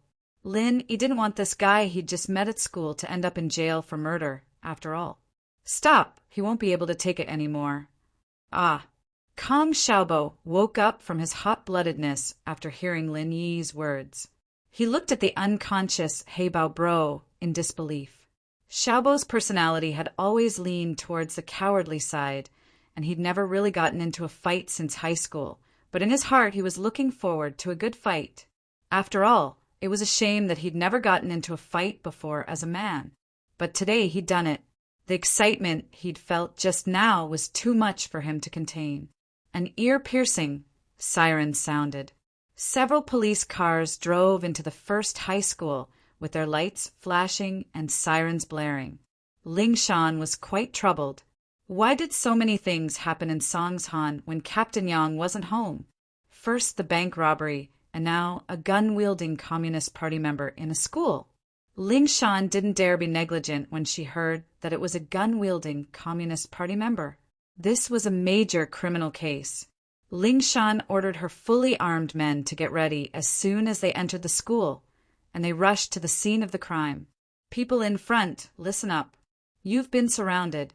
Please put down your weapons and fight for leniency. The police officer started yelling under Ling Shan's orders. Lin Yi frowned. Why were the police here? Who'd called the cops? Lin Yi didn't want to make things too big. Subconsciously, Lin Yi didn't want to see that chick Song again. After yesterday's embarrassing incident, anyone would be too embarrassed to see her again. Lin Yi raised his head helplessly to see Ling Shan looking at him with a worried face. Lin Yi sighed and smiled at Ling Shan. Since he couldn't hide, he might as well be honest with her. Seeing Lin Yi here, Ling Shan's heart skipped a beat. Her face reddened, and her expression darkened. She didn't think that the culprit would be Lin Yi. She looked at the person lying on the ground at his feet, not knowing if he was dead or alive, and the fearful gazes of the people around him. Ling Shan subconsciously thought that Lin Yi was the culprit. Don't move. Hands up. Ling Shan pulled out her gun and pointed it at Lin Yi. Lin Yi was surprised to see Ling Shan pointing a gun at him. Was this girl trying to take revenge on him? After some hesitation, Lin Yi raised his hand. He was confident that he'd be able to dodge Ling Shan's gun and subdue her at this distance, but wasn't there a bunch of police officers with guns nearby? If they thought that he was trying to attack the police, it'd be troublesome. Take them away. Ling Shan pointed at Lin Yi and the others. Police auntie, Lin Yi was defending himself. These are the people looking for trouble. Kong Xiaobo panicked when he saw that the police were going to take Lin Yi away. He didn't care about the black muzzles anymore. He wanted to run up and explain. Ling Shan wasn't expecting someone to speak up for Lin Yi in a situation like this, but the word self-defense reminded her of yesterday's scene. That was a profound language. Two completely different words, but the same pronunciation. Ling Shan's eyes lit up, and so Ling Shan's face turned cold again. We'll investigate the real situation. Take them away. Lin Yi smiled gratefully at Kong Xiaobo. He said softly, This girl has a grudge against me. She's trying to mess with me. It's fine. Kong Xiaobo paused. He didn't think that Lin Yi would have a grudge against Ling Shan. He was about to say something when Ling Shan walked over herself. Her eyes were wide and angry. Evidently, she'd heard what Lin Yi said. Ling Shan hated people who used their position for personal gain. She was furious when she heard Lin Yi say that she was using her position to mess with him. If she wanted to mess with him, would she have let him go yesterday? At the thought, a wave of anger rose up in her, and Ling Shan was starting to lose her mind. She grabbed Lin Yi's shoulder and said coldly, What are you mumbling about? Are you colluding with me? We'll talk when we get to the police station. Lin Yi curled his lips at Kong Xiaobo. See, it's just like I said. This girl is obviously here for me. Ling Shan really wanted to kick Lin Yi's ass, but she held it in. She didn't want to lose her job because of Lin Yi. At that moment, Wang Jifeng rushed over, sweating profusely. The principal, Ding Binggong, came with him. He was in his office, planning the school's bright future. This year, the board of directors had allocated a large sum of money to the school. Ding Binggong planned to use this money to upgrade the school's facilities and apply for the National Model High School selection. Ding Binggong was quite capable. Otherwise, he wouldn't have been able to become the principal of a school like this. The board of directors valued ability, and everything else was secondary. If the school didn't develop, then he'd step down. As a result, the school's rapid development couldn't be separated from Ding Binggong's efforts. The sound of an explosion passed through the window. Ding Binggong couldn't help but frown. Didn't he say it many times? Setting off firecrackers in school was forbidden. Ding Binggong sighed.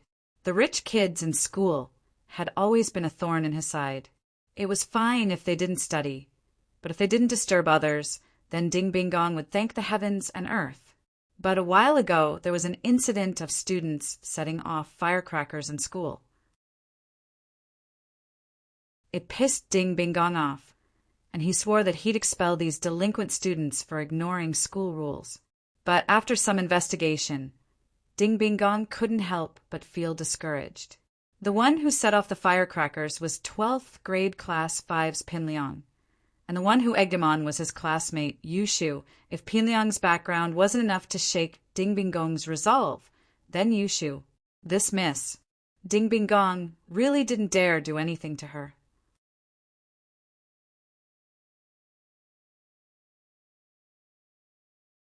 Chapter 57. Chapter 57. Yu Shu's glorious history she'd been bored out of her mind, so she'd told Pinliang that Meng Yao wanted to hear the firecrackers go off. Pinliang had brought Xiaofu and Naipeo to the fireworks market, returning with a couple of workers half an hour later with a 5 million-sounding firecracker. And so, the originally quiet firecracker field exploded into a cacophony of explosions. Classes couldn't be held at school, and the students couldn't hear what the teachers were saying. They were all gathered around the windows, looking at Pinliang and the others standing not far from the firecrackers with a smug look on their faces. They were laughing, laughing, laughing. That's 5 million firecrackers. The firecrackers continued to go off for the entire morning, and the school's teachers didn't dare to get close due to the power of the great god cannon. Left with no other choice, Ding Binggong could only ask for help from the fire department. The fire department drove a fire truck and used high-pressure water cannons to extinguish the ringing great god cannon. Only then did the farce end. The negative impact of the incident wasn't too big, since the school hadn't suffered any losses and no students had been hurt. Ding Binggong quickly covered it up, and the board of directors didn't pay much attention to it. But you can't do this again and again, can you?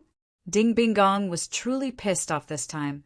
He stood up and walked to the window, pulling the blinds open to look at the firecracker field. What he saw shocked him.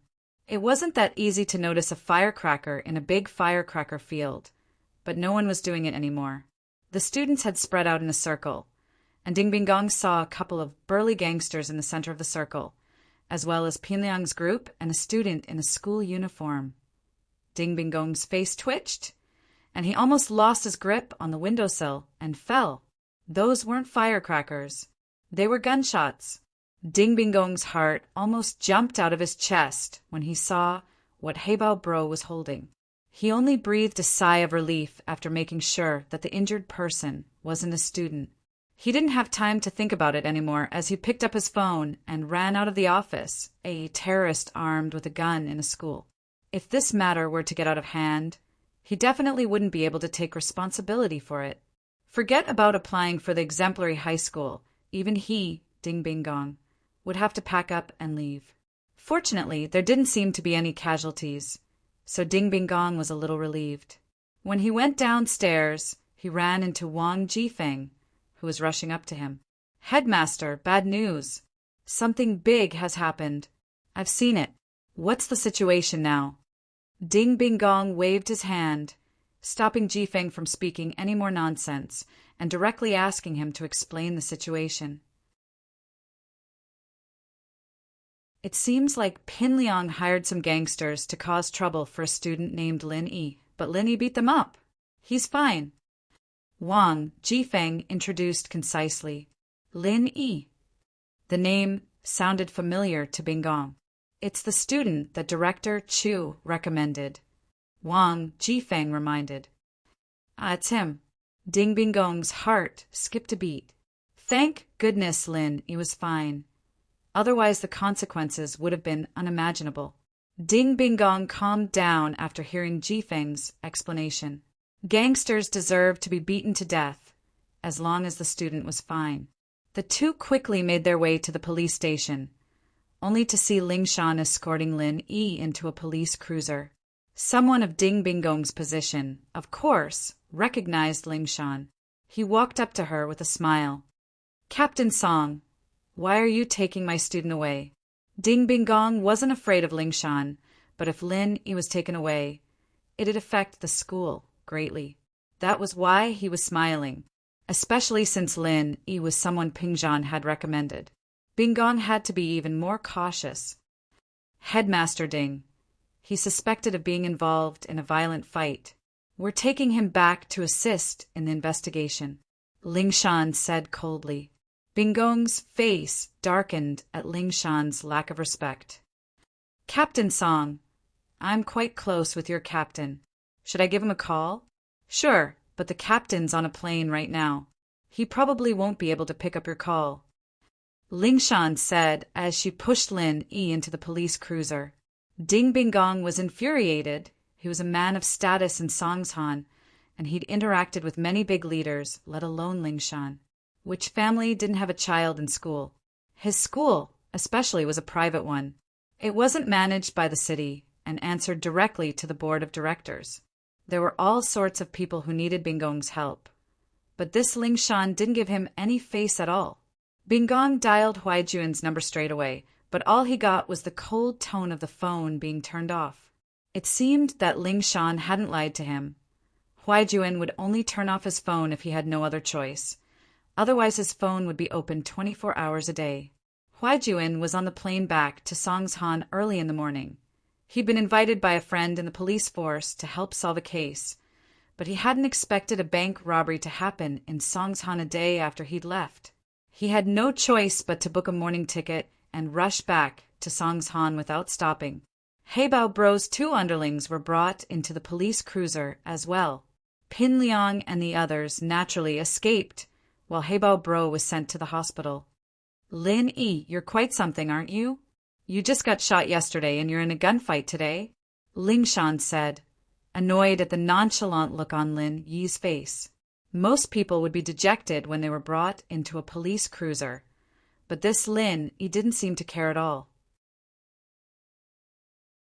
Lin Yi rolled his eyes as he looked at Ling Shan before turning his eyes elsewhere. He had to admit that she was very pretty, especially when she was in uniform. It was enough to make Lin Yi's imagination run wild. "What's with that attitude?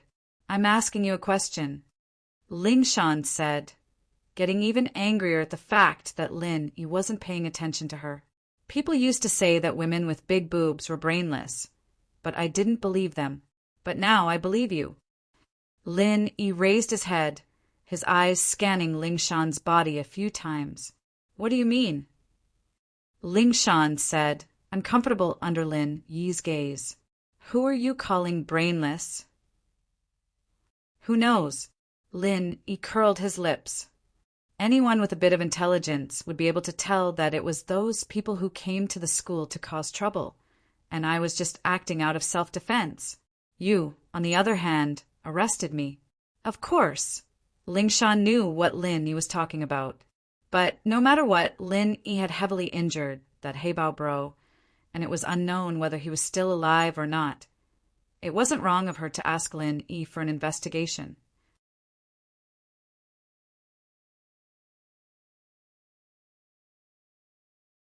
Chapter 58. It's him will only know what you did after the investigation. What I see right now is that you beat up that Heibao bro, and he's in the hospital, but you're fine. Ling Shan humphed coldly. So whether it was self-defense or intentional injury, we'll only know after the investigation. Whatever you want. Lin Yi knew that Ling Shan didn't like him, and wanted to use her identity as a police officer to lecture him. Both of them knew what kind of person Heibao bro was, and Ling Shan knew that this was most likely because of what happened yesterday. Ling Shan hadn't thought that she'd be doing something like this one day, but thinking about it, it wasn't really.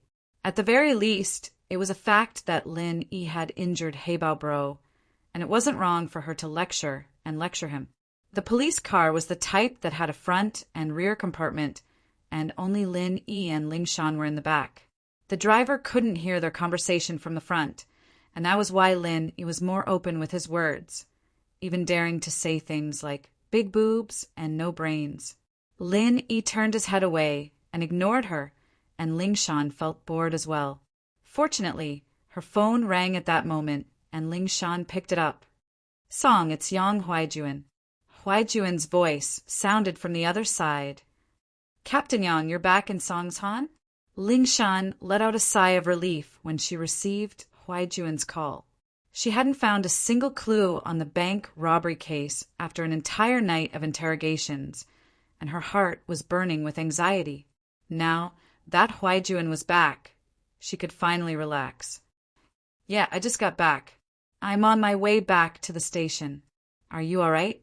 Huaijuan asked. Heibao bro, a member of the Communist Party, went to Songshan's first school with a gun. "I just went to deal with it," Ling Shan reported honestly. "What? Heibao bro went to school with a gun?" Huaijuan jumped in fright at the news, not expecting so many things to happen in Songshan in just a day. "Not much, but Heibao bro was heavily injured by a student, and he's in the hospital. I've brought the student back to the police station for further investigation." Ling Shan couldn't help but glare at Lin Yi. "All right, we'll talk about it when I get back," Huaijuan said with a sigh of relief. The police car roared all the way to the Songshan police station, and Ling Shan personally escorted Lin Yi out of the car. The other two underlings of Heibao bro were escorted out by other officers. At the same time, another police car drove into the yard, and Ling Shan's eyes lit up when she saw the license plate. It was Captain Yang Huaijuan's car. As expected, a tall, tan man jumped out of the car and walked quickly towards the police office. It was Yang Huaijuan, the captain of the city's criminal investigation team. Lin Yi saw Huaijuan at the same time Ling Shan saw him. Why was it him? Lin Yi's pupils shrunk, and he quickly lowered his head.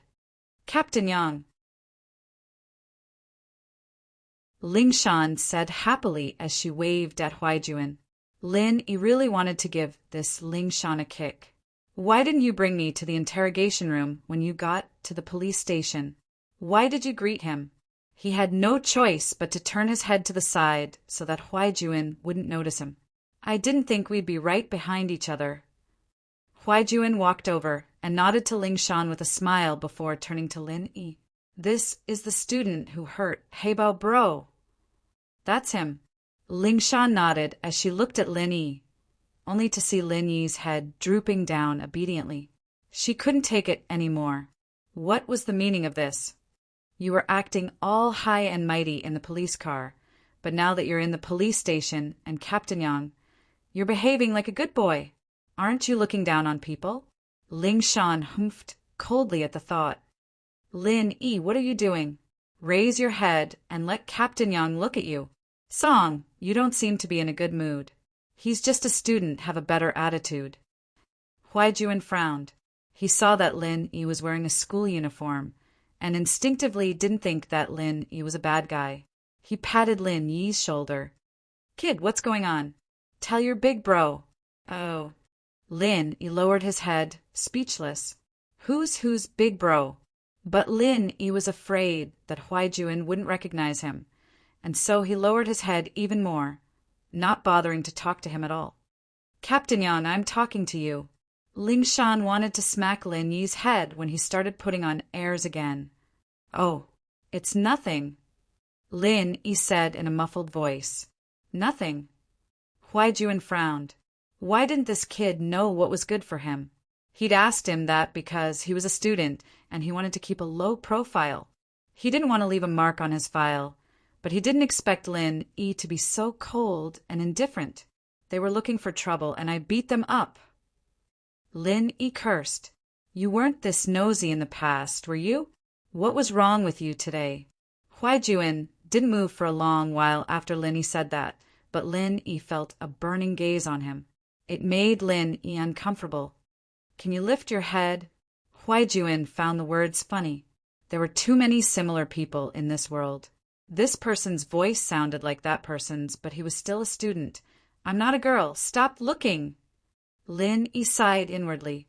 Huaijuan had found out something after all, but he couldn't be blamed. There was no way he could hide from Huaijuan, who was known for his sensitivity. Ling Shan, on the other hand, didn't know what was going on. Lin Yi was ignoring Huaijuan. But why was the captain's attitude being so nice to him? Ling Shan was just about to lift Lin Yi's head when Huaijuan lowered his body and looked up at Lin Yi's face. That's right. There's no mistaking it. It's him.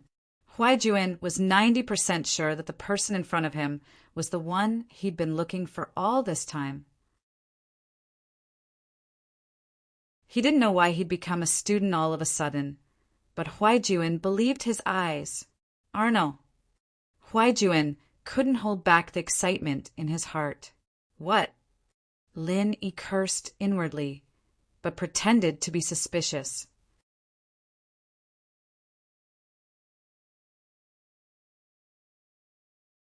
Chapter 59.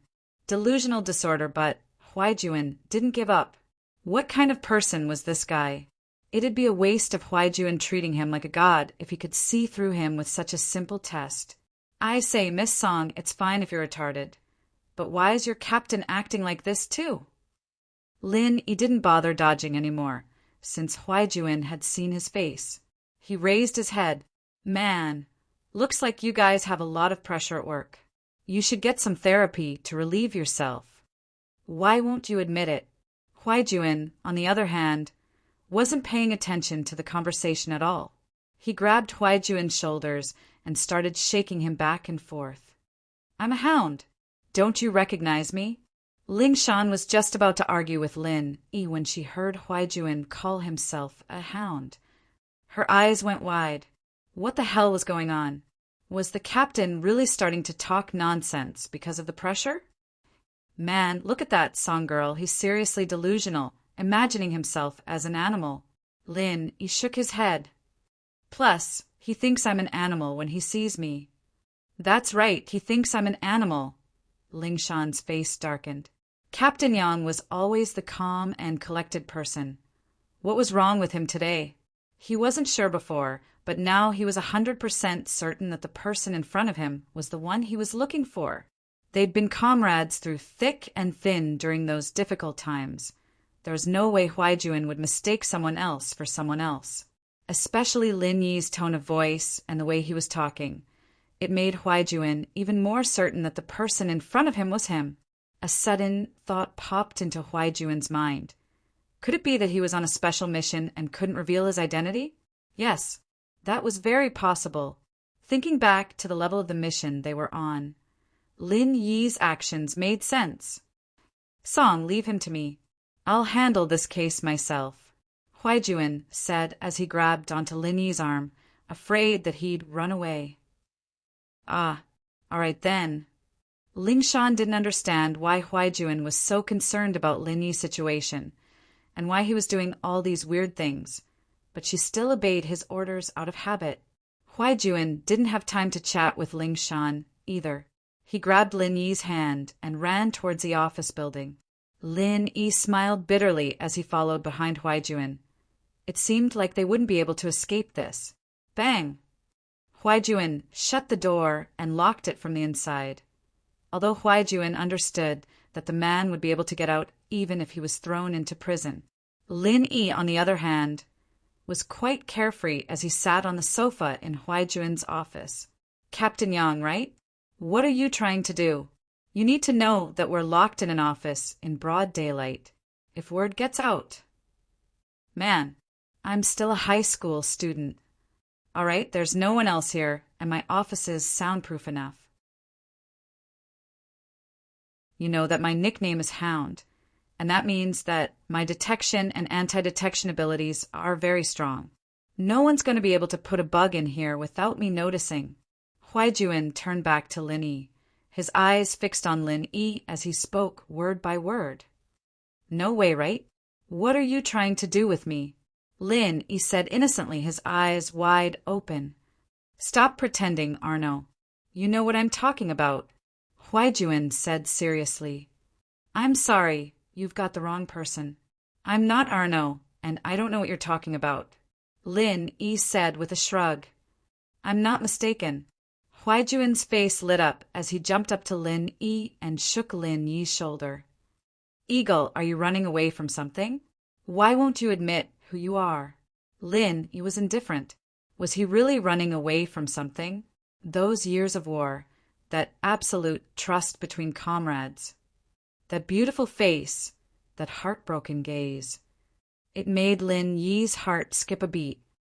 Ning's been looking for you all these years. Huaijuan's face was twisted. Lin Yi's denial was causing his emotions to change as well. Ning. Who's that? Lin Yi felt as if his heart was being pierced by a needle, but on the surface he maintained a calm expression. You dash! Huaijuan's eyes were bloodshot as he glared at Lin Yi. You're trying to run away, aren't you? You're going to ruin her life. Huaijuan clutched at his chest abruptly as beads of sweat rolled down his forehead like rainwater. His face was white and twisted, and his body was trembling uncontrollably. What's wrong? Lin Yi was startled. Yes, he could deny everything, but Lin Yi couldn't just turn a blind eye to his former comrade, someone he'd put his life in. Huaijuan pulled out a bottle of medicine from his pocket with difficulty, opening it with trembling hands and popping a pill into his mouth. His face relaxed a little after a while, but he was still panting heavily. Lin Yi glanced at the label on the bottle. It was an imported sedative and painkiller. His face changed instantly. Why are you taking this medicine? Lin Yi was well aware of Huaijuan's physique. He was as strong as a bull, and it was impossible for him to have any hidden illnesses. But now, you're finally admitting it? Huaijuan's face was still pale, but there was a trace of a smile on his lips. Let's not talk about that for now. What's wrong with your body? Lin Yi asked as he helped Huaijuan onto the sofa, no longer bothering to deny it. I'm not that fragile, I'm fine, Huaijuan said with a grin on his face. It was obvious that he was happy. Eagle, I know I'm not mistaking you for someone else. You've grown taller these past 2 years, and the sharpness in your eyes has lessened, but I still recognize you.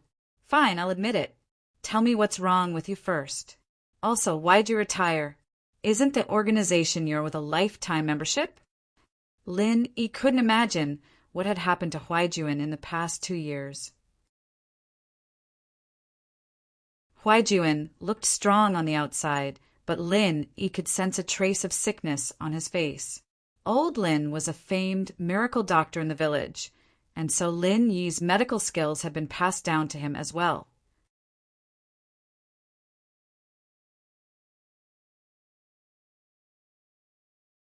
Chapter 60. Don't call me Eagle. Injured? How'd you get injured? Lin Yi asked. I got a new mission after we came back from North Africa, and it was to track down an international drug trafficker. I didn't expect them to have a master in their midst, and I got injured. Huaijuan smiled bitterly at this point. I guess I was lucky, though.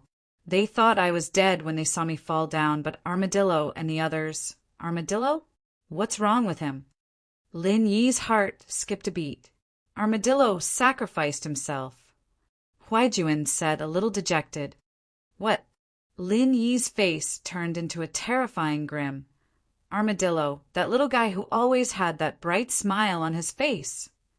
Who would have thought that a comrade who'd fought alongside him 2 years ago would die just like that?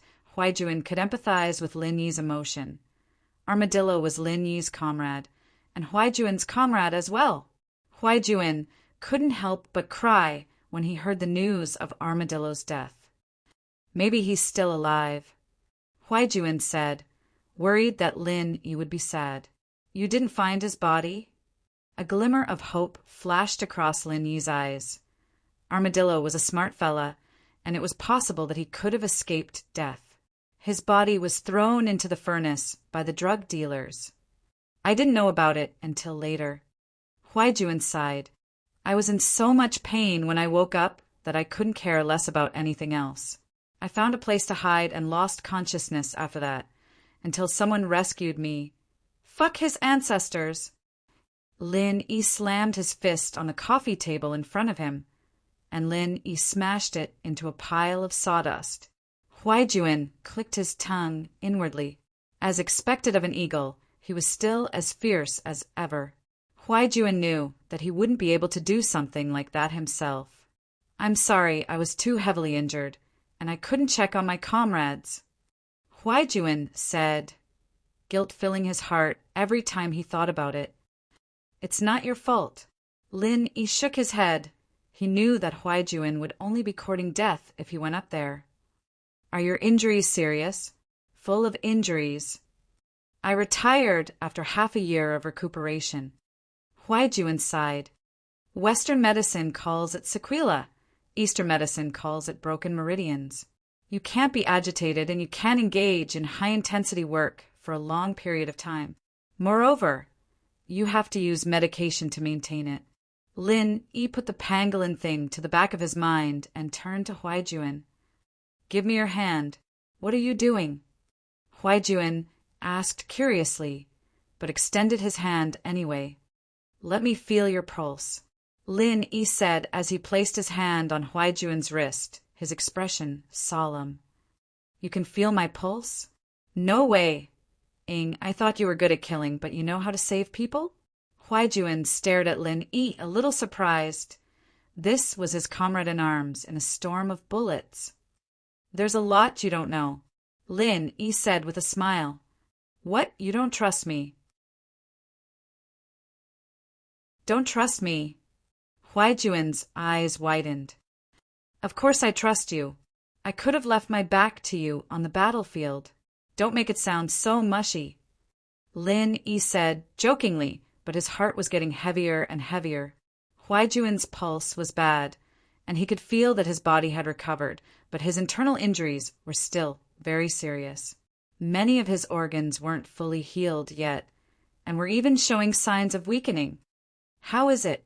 My body's all right? Huaijuan asked curiously, seeing that Lin Yi had really felt his pulse.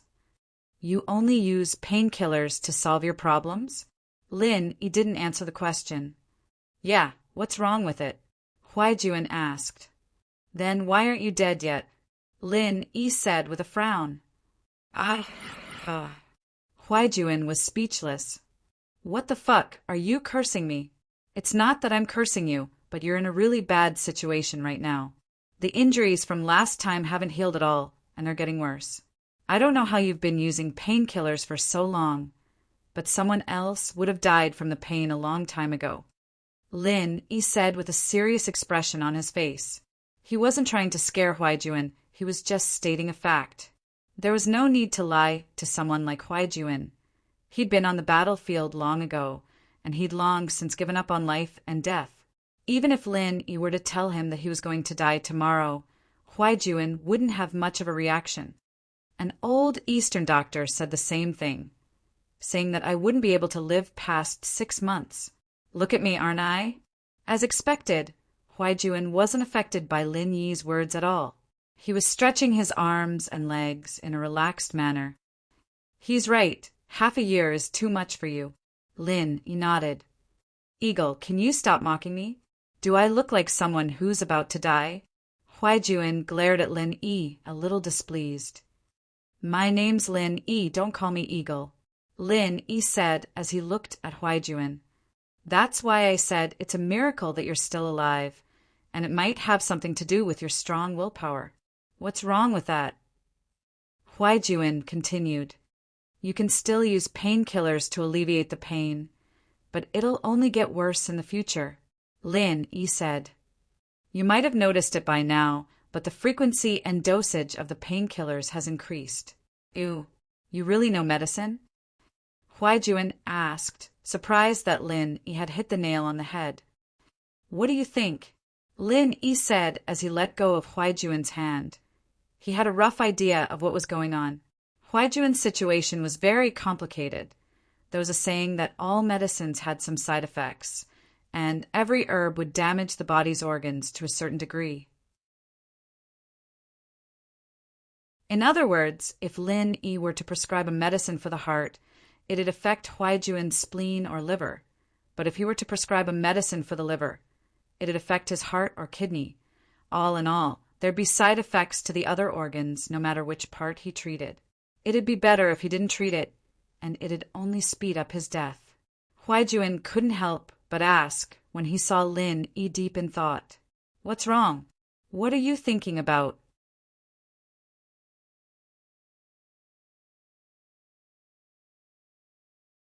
Chapter 61.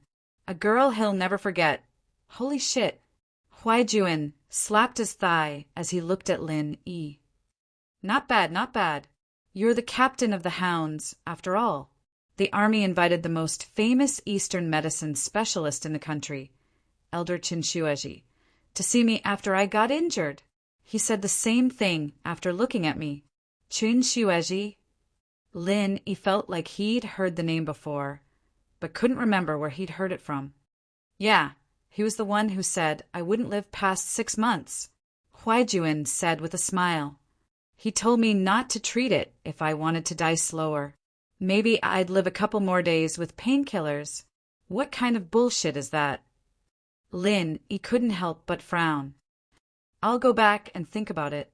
I'll come up with a plan as soon as I can, but I can write you a prescription first. It'll be better than Western painkillers, and the side effects won't be as bad. With that, Lin Yi walked over to Huaijuan's desk and grabbed a pen and paper. He quickly wrote down a prescription and handed it to Huaijuan. You'd better get this prescription yourself, and don't let anyone else know about it. Also, I don't want anyone else to know about my past, so don't bring it up again. It really works? Eagle, you've given me such a big surprise, Huaijuan said as he took the prescription from Lin Yi's hands. He stared blankly at the dense list of Eastern medicine names on it. It couldn't have been written randomly. Most people wouldn't even be able to write down the names of the Eastern medicine. I told you, don't call me Eagle. I'm Lin Yi. Lin Yi corrected. All right, Lin Yi. Huaijuan nodded as he put the prescription away carefully. It was a prescription from his former captain and comrade, and Huaijuan trusted it unconditionally. He'd die if he didn't take it, and who knew how long he'd be able to live for? You're really a god. No wonder Xiaoning is so tiny. Hearing this name, the smile on Lin Yi's face suddenly froze. After a long time, he raised his head and said, She still remembers me? She asked about you the last time I saw her. Huaijuan said with a nod. Perhaps I'm just casually asking. Lin Yi bitterly smiled. The two of them were people from two different worlds, and it was impossible for them to be intertwined. Even if they were to be intertwined, they were destined to be separated. There was no such thing as equality between people. Lin Yi understood this very well. At least for now, Lin Yi didn't have the ability to give her a future. Are you trying to shirk your responsibility? Huaijuan's expression was agitated as he glared at Lin Yi. Huaijuan's weird reaction surprised Lin Yi, but Lin Yi seemed to understand something in an instant. You are like her. Huaijuan fell silent under Lin Yi's question. After a while, he finally spoke up. There wasn't a single person in the suicide squad who didn't have feelings for her, but this was also an acknowledgement of his thoughts. She's quite a good match for you. Lin Yi knew about Huaijuan's parentage. They were a good match, weren't they? What do you mean? Huaijuan jumped up as if his foot had been stepped on. He pointed at Lin Yi with a dark expression. What kind of person do you think I am? You can't bully a friend's wife. I, Hound, wouldn't do something like that no matter how much of an asshole I am. She's not my wife. Lin Yi said faintly with a shake of his head. All right, I'm leaving. I'll leave Lingshan's matter to you. I'm sure it won't be a problem. With that, Lin Yi stood up and walked towards the door. I really want to kill you, Huaijuan said as he aimed a punch at Lin Yi's back. Lin Yi didn't even turn his head as he grabbed his arm. As long as you can do it. Huaijuan knew that the gap between him and Lin Yi wasn't small at all, and he let go of Huaijuan's arm dispiritedly. Lin Yi, on the other hand, let go of Huaijuan's arm and walked out of the office. Lin Yi's expression didn't change much, but his thoughts couldn't help but wander back to the days of war, the girl he met and parted with in his life. These 2 years, Lin Yi would often wake up from his training at night, sweating profusely every time. This was something that Lin Yi hadn't experienced ever since he started practicing the art of dragon mastery. But those melancholy eyes were like a demon in his heart, filling up Lin Yi's nights. Lin Yi couldn't help but wake up from his training every time he saw that sad and resentful gaze. It was a never-ending nightmare. Had he really forgotten about her? Obviously not. She was a girl that any man would never be able to forget for the rest of their lives. But Lin Yi knew very well that her radiance didn't belong to him. If the 17-year-old Lin Yi still had a trace of arrogance in him, the current Lin Yi understood the cruelty of reality. Going to her would only bring trouble to her and the people around her. They weren't of the same social class, and a nobody hitting on a princess was bullshit. From the moment Lin Yi was taken away by the police, Chief Chen's phone never stopped ringing. First, it was the headmaster of first school, Ding Bingong. Chief Chen was very careful with Ding Bingong's calls, and promised him that he'd investigate the matter thoroughly. However, the people who called later were getting more and more important. First, it was Pingzhan's Uncle Fu, and now it was Pingzhan himself. Chief Chen had no choice but to call Lingshan, urging her to solve the case as soon as possible. She had to be fair and just, and he couldn't let people talk behind his back. But the news he got from Lingshan was that Huaijuan had just come back and taken Lin Yi away. Chief Chen had no choice but to call Huaijuan again. What? He's released already? Chief Chen was startled. Wasn't this Huaijuan a little too fast? Yeah, it was a gang that came to the school to wreak havoc, and it had nothing to do with Lin Yi. I told him to go back after I understood the situation, Huaijuan reported in his usual professional tone. As long as you're fine. Chief Chen sighed in relief. He could answer to Bingong and Pingzhan now.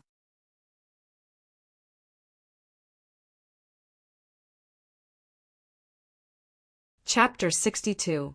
A secret Lingshan blinked oddly at the calm and collected Huaijuan. She couldn't hold it in any longer. Captain Yang, do you know Lin Yi? He looks like a friend of mine. I got too excited and made a mistake. Huaijuan said with a smile. I hope you didn't get scared? Since Lin Yi didn't want him to reveal his identity, Huaijuan couldn't say too much. No. Lingshan shook her head. What kind of friend could make Captain Yang lose his composure like that? But she didn't ask. Lin Yi was just about to flag down a taxi when Faubert's Bentley stopped beside him. Faubert poked his head out. Get in, Mr. Lin. Lin Yi nodded, not bothering with pleasantries, as he walked over and opened the door to the front passenger seat. He was surprised to find another man in the back seat, Pingzhan. Hello, Uncle Chu. Lin Yi greeted politely. Are you all right, Lin Yi? Pingzhan asked, a kind smile on his face as he looked at Lin Yi. Lin Yi had always thought that Pingzhan was being a little too nice to him. Was there some sort of secret behind all this? But since Pingzhan wasn't going to talk about it, Lin Yi didn't press the issue. It's nothing. Just a couple of Communist Party members trying to cause trouble at school. I taught them a lesson, and the police let me go after understanding the situation. That's good. Pingzhan nodded. Yao Yao situation. It's all thanks to you. I just heard about what happened yesterday from Li Fu. You did a great job. It's what I should do. Lin Yi, on the other hand, didn't think much of it. He'd taken Pingzhan's money for free after all. Right. How are you getting along with Yao Yao? She didn't kick you out again, did she? Pingzhan felt a headache coming on at the thought of his daughter. No. Yao Yao is very easy to get along with. Lin Yi smiled. Naturally, he wouldn't tell on Meng Yao in front of Pingzhan. That would be pure idiocy. No matter how naughty Meng Yao was, Pingzhan had nothing but love for her. It'd be hell if he got fired for talking like that, and so he decided to praise Meng Yao at the right time. When Faubert heard Lin Yi's words, he opened his mouth and wanted to say something, but in the end he didn't say anything. Hee, are you getting along well? Pingzhan seemed to be very happy with Lin Yi's words, a gratified smile on his face. Yao Yao is actually a good kid, just a little headstrong. You just have to give in to her a little more. Don't worry, Uncle Chu, I will.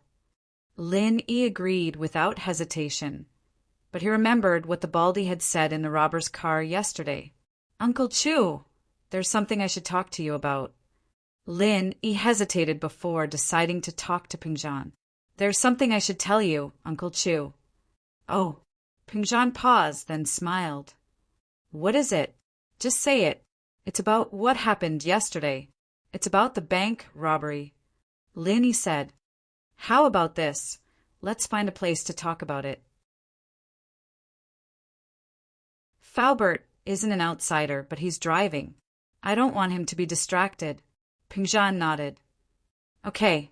It seemed like Lin Yi wouldn't be able to go to school today, so he might as well not go. Mr. Chu, are we going home? Faubert asked. Yes, let's go home, to the villa by the bay. Pingzhan ordered. The villa by the bay was Pingzhan's private villa, but he was always busy with business and didn't go home often. Most of the time the villa was empty. Meng Yao, on the other hand, lived in Pingzhan's villas in the city for the convenience of going to school. The villas were built by Pingzhan Industries, and Meng Yao, of course, lived here because Yushu lived here as well. The two had been best friends since elementary school, and their relationship couldn't get any tighter than that. Pingzhan's villa, on the other hand, was built in the suburbs, taking up a large piece of empty land.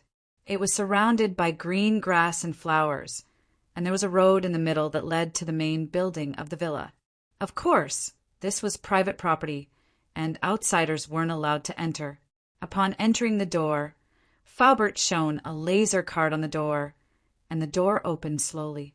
Lin Yi glanced at the brand of the door opener. It should be the most advanced rolling code opening system in the world.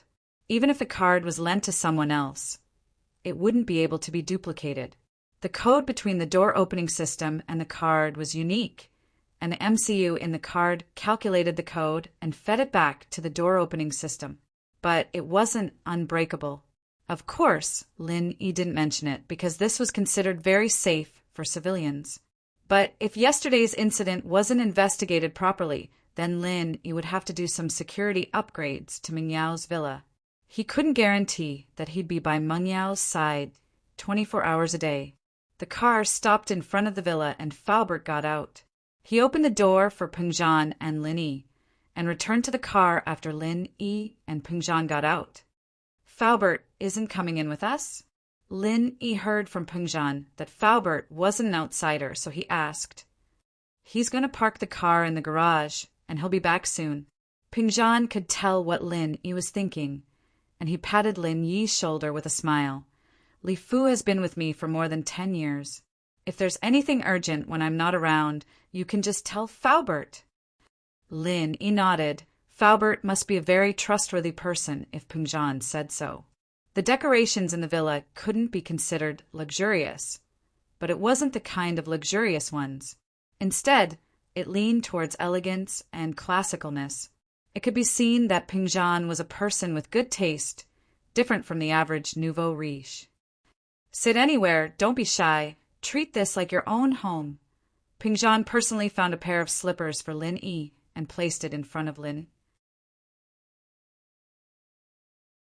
This action, on the other hand, made Lin Yi feel a little flattered, but the more he thought about it, the more he felt that Pingjan was being too close to him.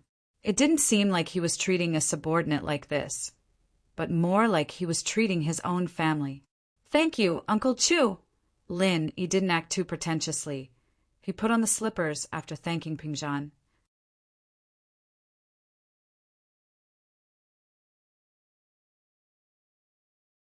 Chapter 63. The mastermind. All right, let's talk in the study. Pingjan gestured with his hand as he led Lin Yi to the second floor. The study was at the end of the second floor, perhaps because they didn't want to be disturbed.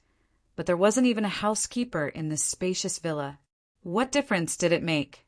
Perhaps this villa had once been bustling and glorious, but now it was completely deserted. This was what Lin Yi noticed when he went upstairs. The villa was very clean, but there were signs of wear and tear on the handrails. This meant that someone had lived in this villa for a long time, unlike now, where Pingjan rarely came back once a week. But Lin Yi naturally wouldn't ask about this. This was Pingjan's family business, and it had nothing to do with Lin Yi. As a result, Lin Yi maintained a calm attitude, unfazed in the face of danger. The wear and tear on the leather chair in the study was proof of that as well. Pingjan must have sat in this chair a lot in the past. "Take a seat, Yi," Pingjan said as he sat down on the leather chair behind the desk. He gestured to Lin Yi. "There's a fresher cabinet in the back. There's drinks in there. Take whatever you want. Don't worry, it won't expire. Li Fu will replace it regularly. I'm not thirsty." Lin Yi shook his head. "Uncle Chu, let's get down to business first. All right, let's begin." Pingjan nodded, signaling for Lin Yi to begin. "It's like this. I'm sure you already know that the robbers, yesterday, weren't after the bank, but Miss Chu." Lin Yi said, "I don't understand why they'd go through so much trouble to kidnap Miss Chu. It would have been easier to kidnap her from the school or the villa." "Haha, are you trying to remind me to investigate the true purpose of these people?" Pingjan said with a smile. "Indeed, you're right. They might have gone through a lot of trouble to kidnap Miss Chu, but they have a reason for it." "What reason?"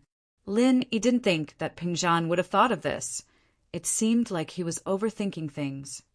Confused, Pingjan put away his smile and said seriously, "This way, people will think that they didn't kidnap Yao Yao, but used her as a hostage during the bank robbery." These were two different natures that could mislead the police's investigation. This way, the police would see this case as a robbery and not a kidnapping case. This would give the robbers enough time to make their next move. But what I don't understand is, how did they calculate Yao Yao would appear in the bank at that time? I've done some analysis on this. Yesterday, the school instructed everyone to apply for a bank card so that they can deposit their tuition fees. After school ends, the banks will close for the day. There's only one 24-hour bank in the vicinity, so if Miss Chu wants to apply for a bank card, she'll definitely go to that bank. Lin Yi voiced his thought. He hadn't thought of what Pingjan had said before, since he didn't know what these people's true intentions were or what they really wanted. So Pingjan's words gave Lin Yi an idea. "These people are after you?" "Probably." Pingjan nodded. "This time when I went to negotiate the contract, the other party gave a lot of harsh conditions, and I didn't agree to them. They didn't make any concessions either. They just kept dragging it out, as if they were waiting for something. Now that I think about it, Yao Yao's incident happened at that time, and these two things might be related." "Oh!" Lin Yi raised an eyebrow. "So that's the case." No wonder Pingjan said that these people robbed the bank to mislead the police's investigation. After all, if the direction of the investigation was wrong, the time needed to solve the case would be delayed, and this would give the robbers more time. If what Pingjan said was true, then as long as the robbers hinted that Meng Yao was in their hands, wouldn't Pingjan obediently sign that unfair contract? The more I think about it, the more likely it is. It's just that I don't have any evidence. Pingjan sighed. But at this level, what can evidence do? Who are these people? Lin Yi understood immediately after hearing Pingjan's words. The robbers must be on par with Pingjan in terms of strength. Otherwise, they wouldn't have dared to do something like this. No wonder the Baldy said that he wouldn't let Ma Lu touch Meng Yao other than Meng Yao. He was probably just trying to scare Pingjan. If Ma Lu really did touch Meng Yao, Pingjan would probably go all out for revenge. Even if he didn't care about the consequences, it would be a lose-lose situation, and the robbers obviously didn't want that to happen. Lin let out a sigh of relief at the thought. The robbers didn't want to do anything to Meng Yao, so Meng Yao's safety wasn't a problem at all. You don't have to worry about this. I'll take care of it. Humph. I, Pingjan, am no pushover trying to use this kind of method to force me to submit. Pingjan paused here and waved his hand. Forget it. Let's not talk about this. Just take good care of Yao Yao. Remember to give her some love. Her mother left when she was young, and I'm always busy with my business. I lack love. Pingjan sighed. Her mother left when she was young? Lin Yi sighed to himself. The miss was really pitiful, losing her mother at a young age and having a busy father all day. What was the difference between that and having no parents at all? Lin Yi was an orphan as well. Naturally, he could understand the bitterness of the situation. He nodded. Don't worry, Uncle Chu. I can understand Miss Chu's feelings. Forgive me. What an evil word game. When Lin Yi heard Pingjan say that Meng Yao's mother left, he thought that her mother had passed away. The word left did indeed have that meaning. But in reality, what Pingjan meant was that the Mrs. Mother had really left, not died. That's why Lin Yi made such a huge mistake. Yes, that's why I asked you to come and keep her company, you too. Forget it. Let's not talk about this for now. It's a bit sudden to talk about it now. It's not too late to talk about it in the future. Pingjan hesitated, deciding to talk to Lin Yi about his father and elder Lin's decision later. He was afraid that Lin Yi wouldn't be able to accept it right now. Lin Yi didn't know what Pingjan wanted to say, but since he said to talk about it later, Lin Yi couldn't ask anymore. He could only wait for Pingjan to take the initiative to tell him. Since these people aren't after Miss Chu's life, then I'm relieved.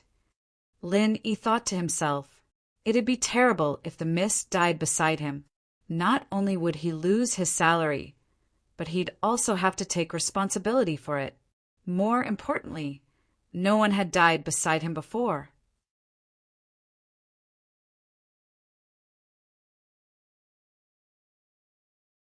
Chapter 64. Quick detection, Faubert's voice came from outside the study not long after the two were done talking about Meng Yao's family. Lin Yi wasn't sure if he'd waited for the two to finish their conversation before knocking, or if he'd just happened to come up at that moment. Pingjan had said that Faubert was a trustworthy person, but Lin Yi had the feeling that Pingjan was hiding something from him. He'd asked Lin Yi to accompany Meng Yao not just for a study companion, a babysitter and a bodyguard, but for a deeper reason. Pingjan didn't say what it was, and Lin Yi believed that Faubert wasn't privy to it either. Pingjan was probably the only one who knew. Mr. Chu, I've parked the car. May I come in? Come in. I was just talking to Yi about yesterday's incident, Pingjan said. Faubert pushed the door open and sat down on the sofa beside Lin Yi. We were talking about why the kidnappers chose the bank earlier, and he said that it's because the school requires every student to get a bank card to save their tuition and fees. Pingjan continued the topic when he saw Faubert come in. From this, we can see that there's someone in Yao Yao's school. The kidnappers wouldn't have chosen this time to rob a bank. Yes, Lin Yi nodded. That's what I was thinking, too. Besides, I think this person should be a staff member of the school, not a student. Only a staff member would know about these things beforehand, and by the time the students knew about it, it'd already be time for school to end. It'd be too late for the kidnappers to make preparations. Not bad. Pingzhan nodded approvingly, pleased with Lin Yi's intelligence. I'll look into the school as well. But never mind, let's not talk about that. What, is there a problem? Isn't Uncle Chu one of the directors of the school? Lin Yi asked curiously. Shouldn't it be easier for Pingzhan to look into things in the school? I'm a trustee, yes, but there are 3 trustees in the school, and each of them owns a portion of the school's shares. You can imagine how difficult it would be to investigate. Pingzhan didn't hide it from Lin Yi, since it wasn't anything confidential. I see. I'll keep an eye out when I go to school then, Lin Yi said after listening to Pingzhan's explanation. At this point, Lin Yi had a general idea of what was going on. The kidnappers didn't want Meng Yao for money or her life, but they wanted to use Meng Yao to force Pingzhan to compromise on their business partnership. Moreover, the kidnappers did not choose other places to carry out the kidnapping completely to confuse the police and delay time. If Pingzhan's daughter had been kidnapped, one could only imagine how much effort the police would put into searching for the kidnappers. Meng Yao would have been found by the police before they could achieve their goal. It was true that Huaijuan had taken over the bank robbery case as soon as he'd returned to the criminal police, but the case was a piece of cake for Huaijuan. Huaijuan made a call to the city's command center and pulled up the surveillance footage from the streets around the bank yesterday. Ling Shan only realized how stupid she was at this point. Digital Qingguan had only been used in Songshan for less than a month, but Huaijuan's sharp senses had memorized all this information. Digital Qingguan, also known as digital city management, referred to the use of information technology and mobile communication technology to process, analyze, and manage all of the city's components and incidents. It was an information technology that promoted the modernization of city management. The city management department had installed surveillance cameras on every main street, monitoring the area around the clock to monitor the sanitation, traffic flow, and so on. Ling Shan had thought of going to the traffic police to get the recordings, but unfortunately the traffic police's recording equipment only worked when the traffic lights were red, and they could only record cars that broke the rules. The equipment was off at other times. Ling Shan had no choice but to give up. What she didn't expect was for Huaijuan to think of using the surveillance footage to solve the case. It seemed simple enough, but it only meant one thing. She wasn't careful enough. Things that seemed to be insignificant to the job often played an unexpected role at the critical moment.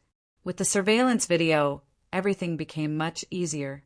Because the city management's round-the-clock surveillance camera had just been activated recently, it was still in the trial stage. Not many people knew about it, so the kidnappers couldn't possibly know about it. In fact, they didn't know about it either. On the road that Zhang Xiaoheng was responsible for, not long after the first Song A74110 car left, a second commercial van with the license plate of Song A74110 passed by. Without a doubt, this was the car that the robbers were in. What happened next was that they followed the clues and locked onto the approximate location of the kidnapper's car. The reason for the approximate location was because the surveillance cameras were only installed in the city and not in some of the more secluded streets. They could only use the footage to determine the location of the kidnappers.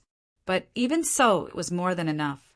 The search was much easier now that the area had been narrowed down to a certain extent. Pin Liang had been in a state of panic the entire day. He didn't think that a country bumpkin transfer student would be this strong. He'd been pissed off yesterday, and now he'd beaten up one of the school's bosses, Zhou Ruoming. He'd thought that Zhou Ruoming was going to die a horrible death, but it was Heibao Bro he'd found that got beaten up. Pin Liang finally understood the difference in strength. Heibao Bro couldn't beat Lin even with a gun, so what could he possibly do? But he couldn't act too weak in front of Nai Peo and Xiaofu, too. He hated Lin Yi to the bone, but he was also scared to the bone. Normal methods wouldn't work on Lin Yi, and he'd have to think of something else if he wanted revenge. Liang Bro, why is this Lin Yi so strong? Xiaofu said, a little displeased. But isn't that Heibao Bro a little too weak? I thought he'd be more capable. but he's about the same as us yesterday. Yeah, he's such a coward with a gun. If I were him, I'd shoot that Linny kid. Naipeo said angrily. Xiaofu and Naipeo had never been in the underworld before, and they'd only heard Pin Liang talk about how strong Hebao Bro was. They didn't think much of it after seeing him today.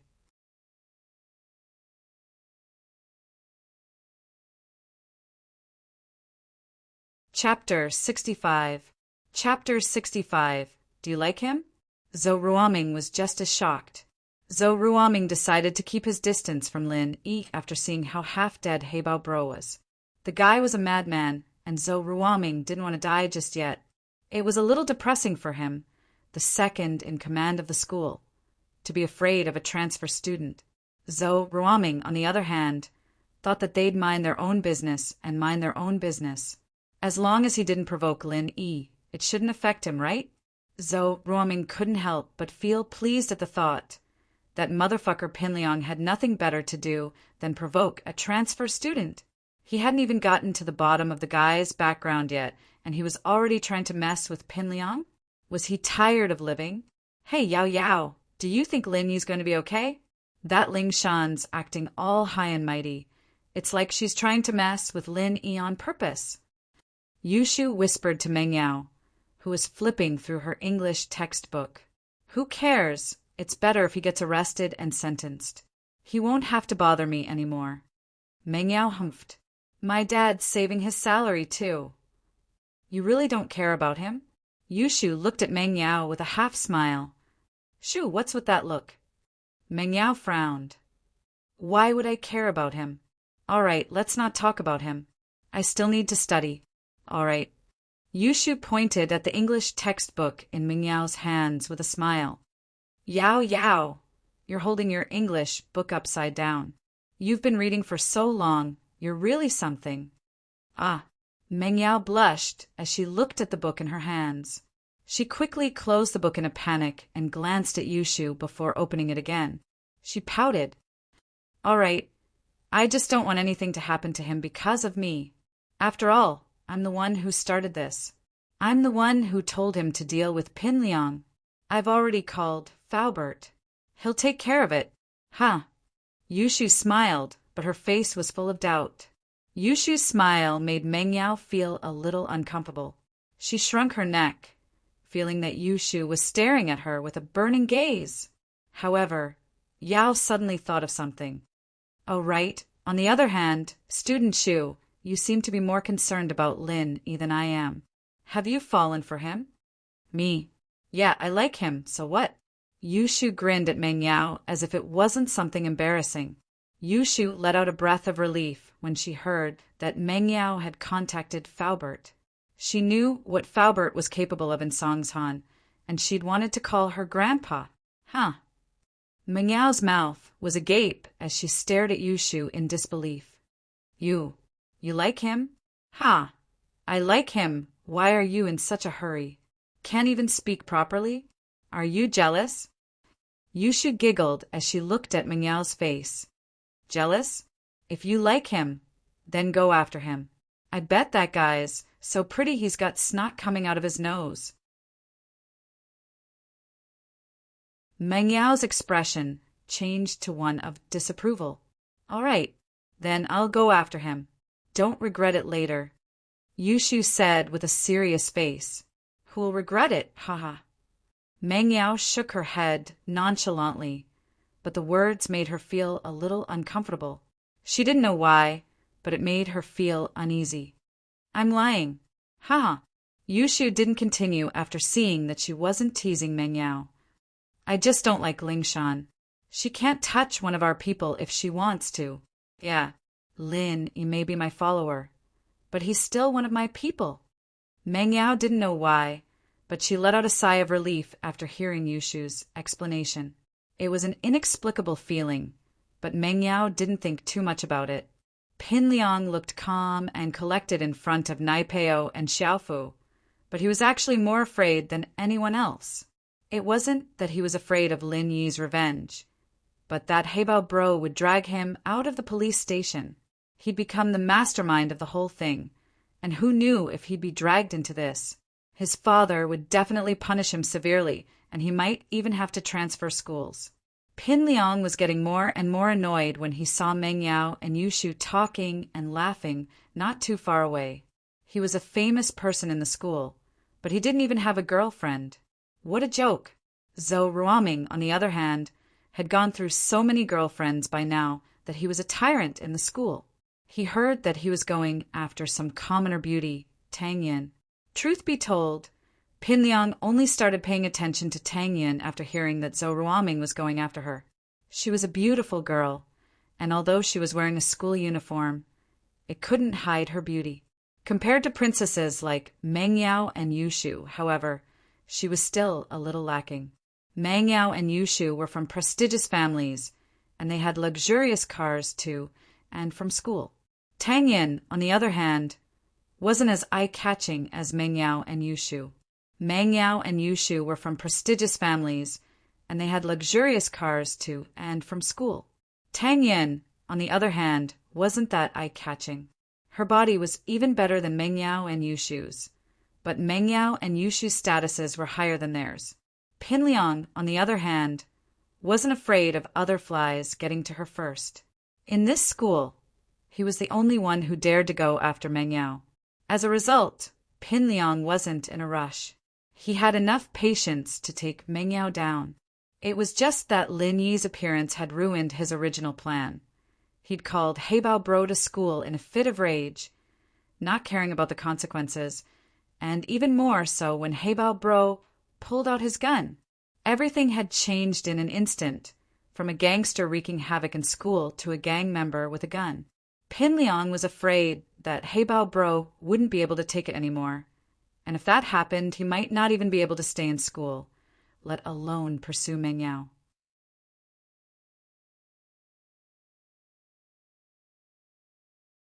Lin Yi walked out of the police station and looked at his phone. It was already 11 in the afternoon.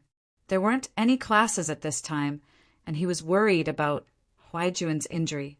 He'd come in a hurry, and he hadn't brought any Eastern medicine books with him. Lin Yi hesitated and hailed a taxi to the biggest bookstore in the city. Young man, the biggest bookstores in the city are Xinhua Bookstore and Shuahai Bookstore. They're about the same size. But what kind of books are you looking for? The taxi driver asked. Oh, what's the difference between the two bookstores? I'm looking for medical books. Lin Yi's old man had brought his books back from the city, and he'd never bought them himself. You're tuning in to the Thunder Spear YouTube channel. Don't forget to subscribe and join us on this journey to catch the most captivating stories.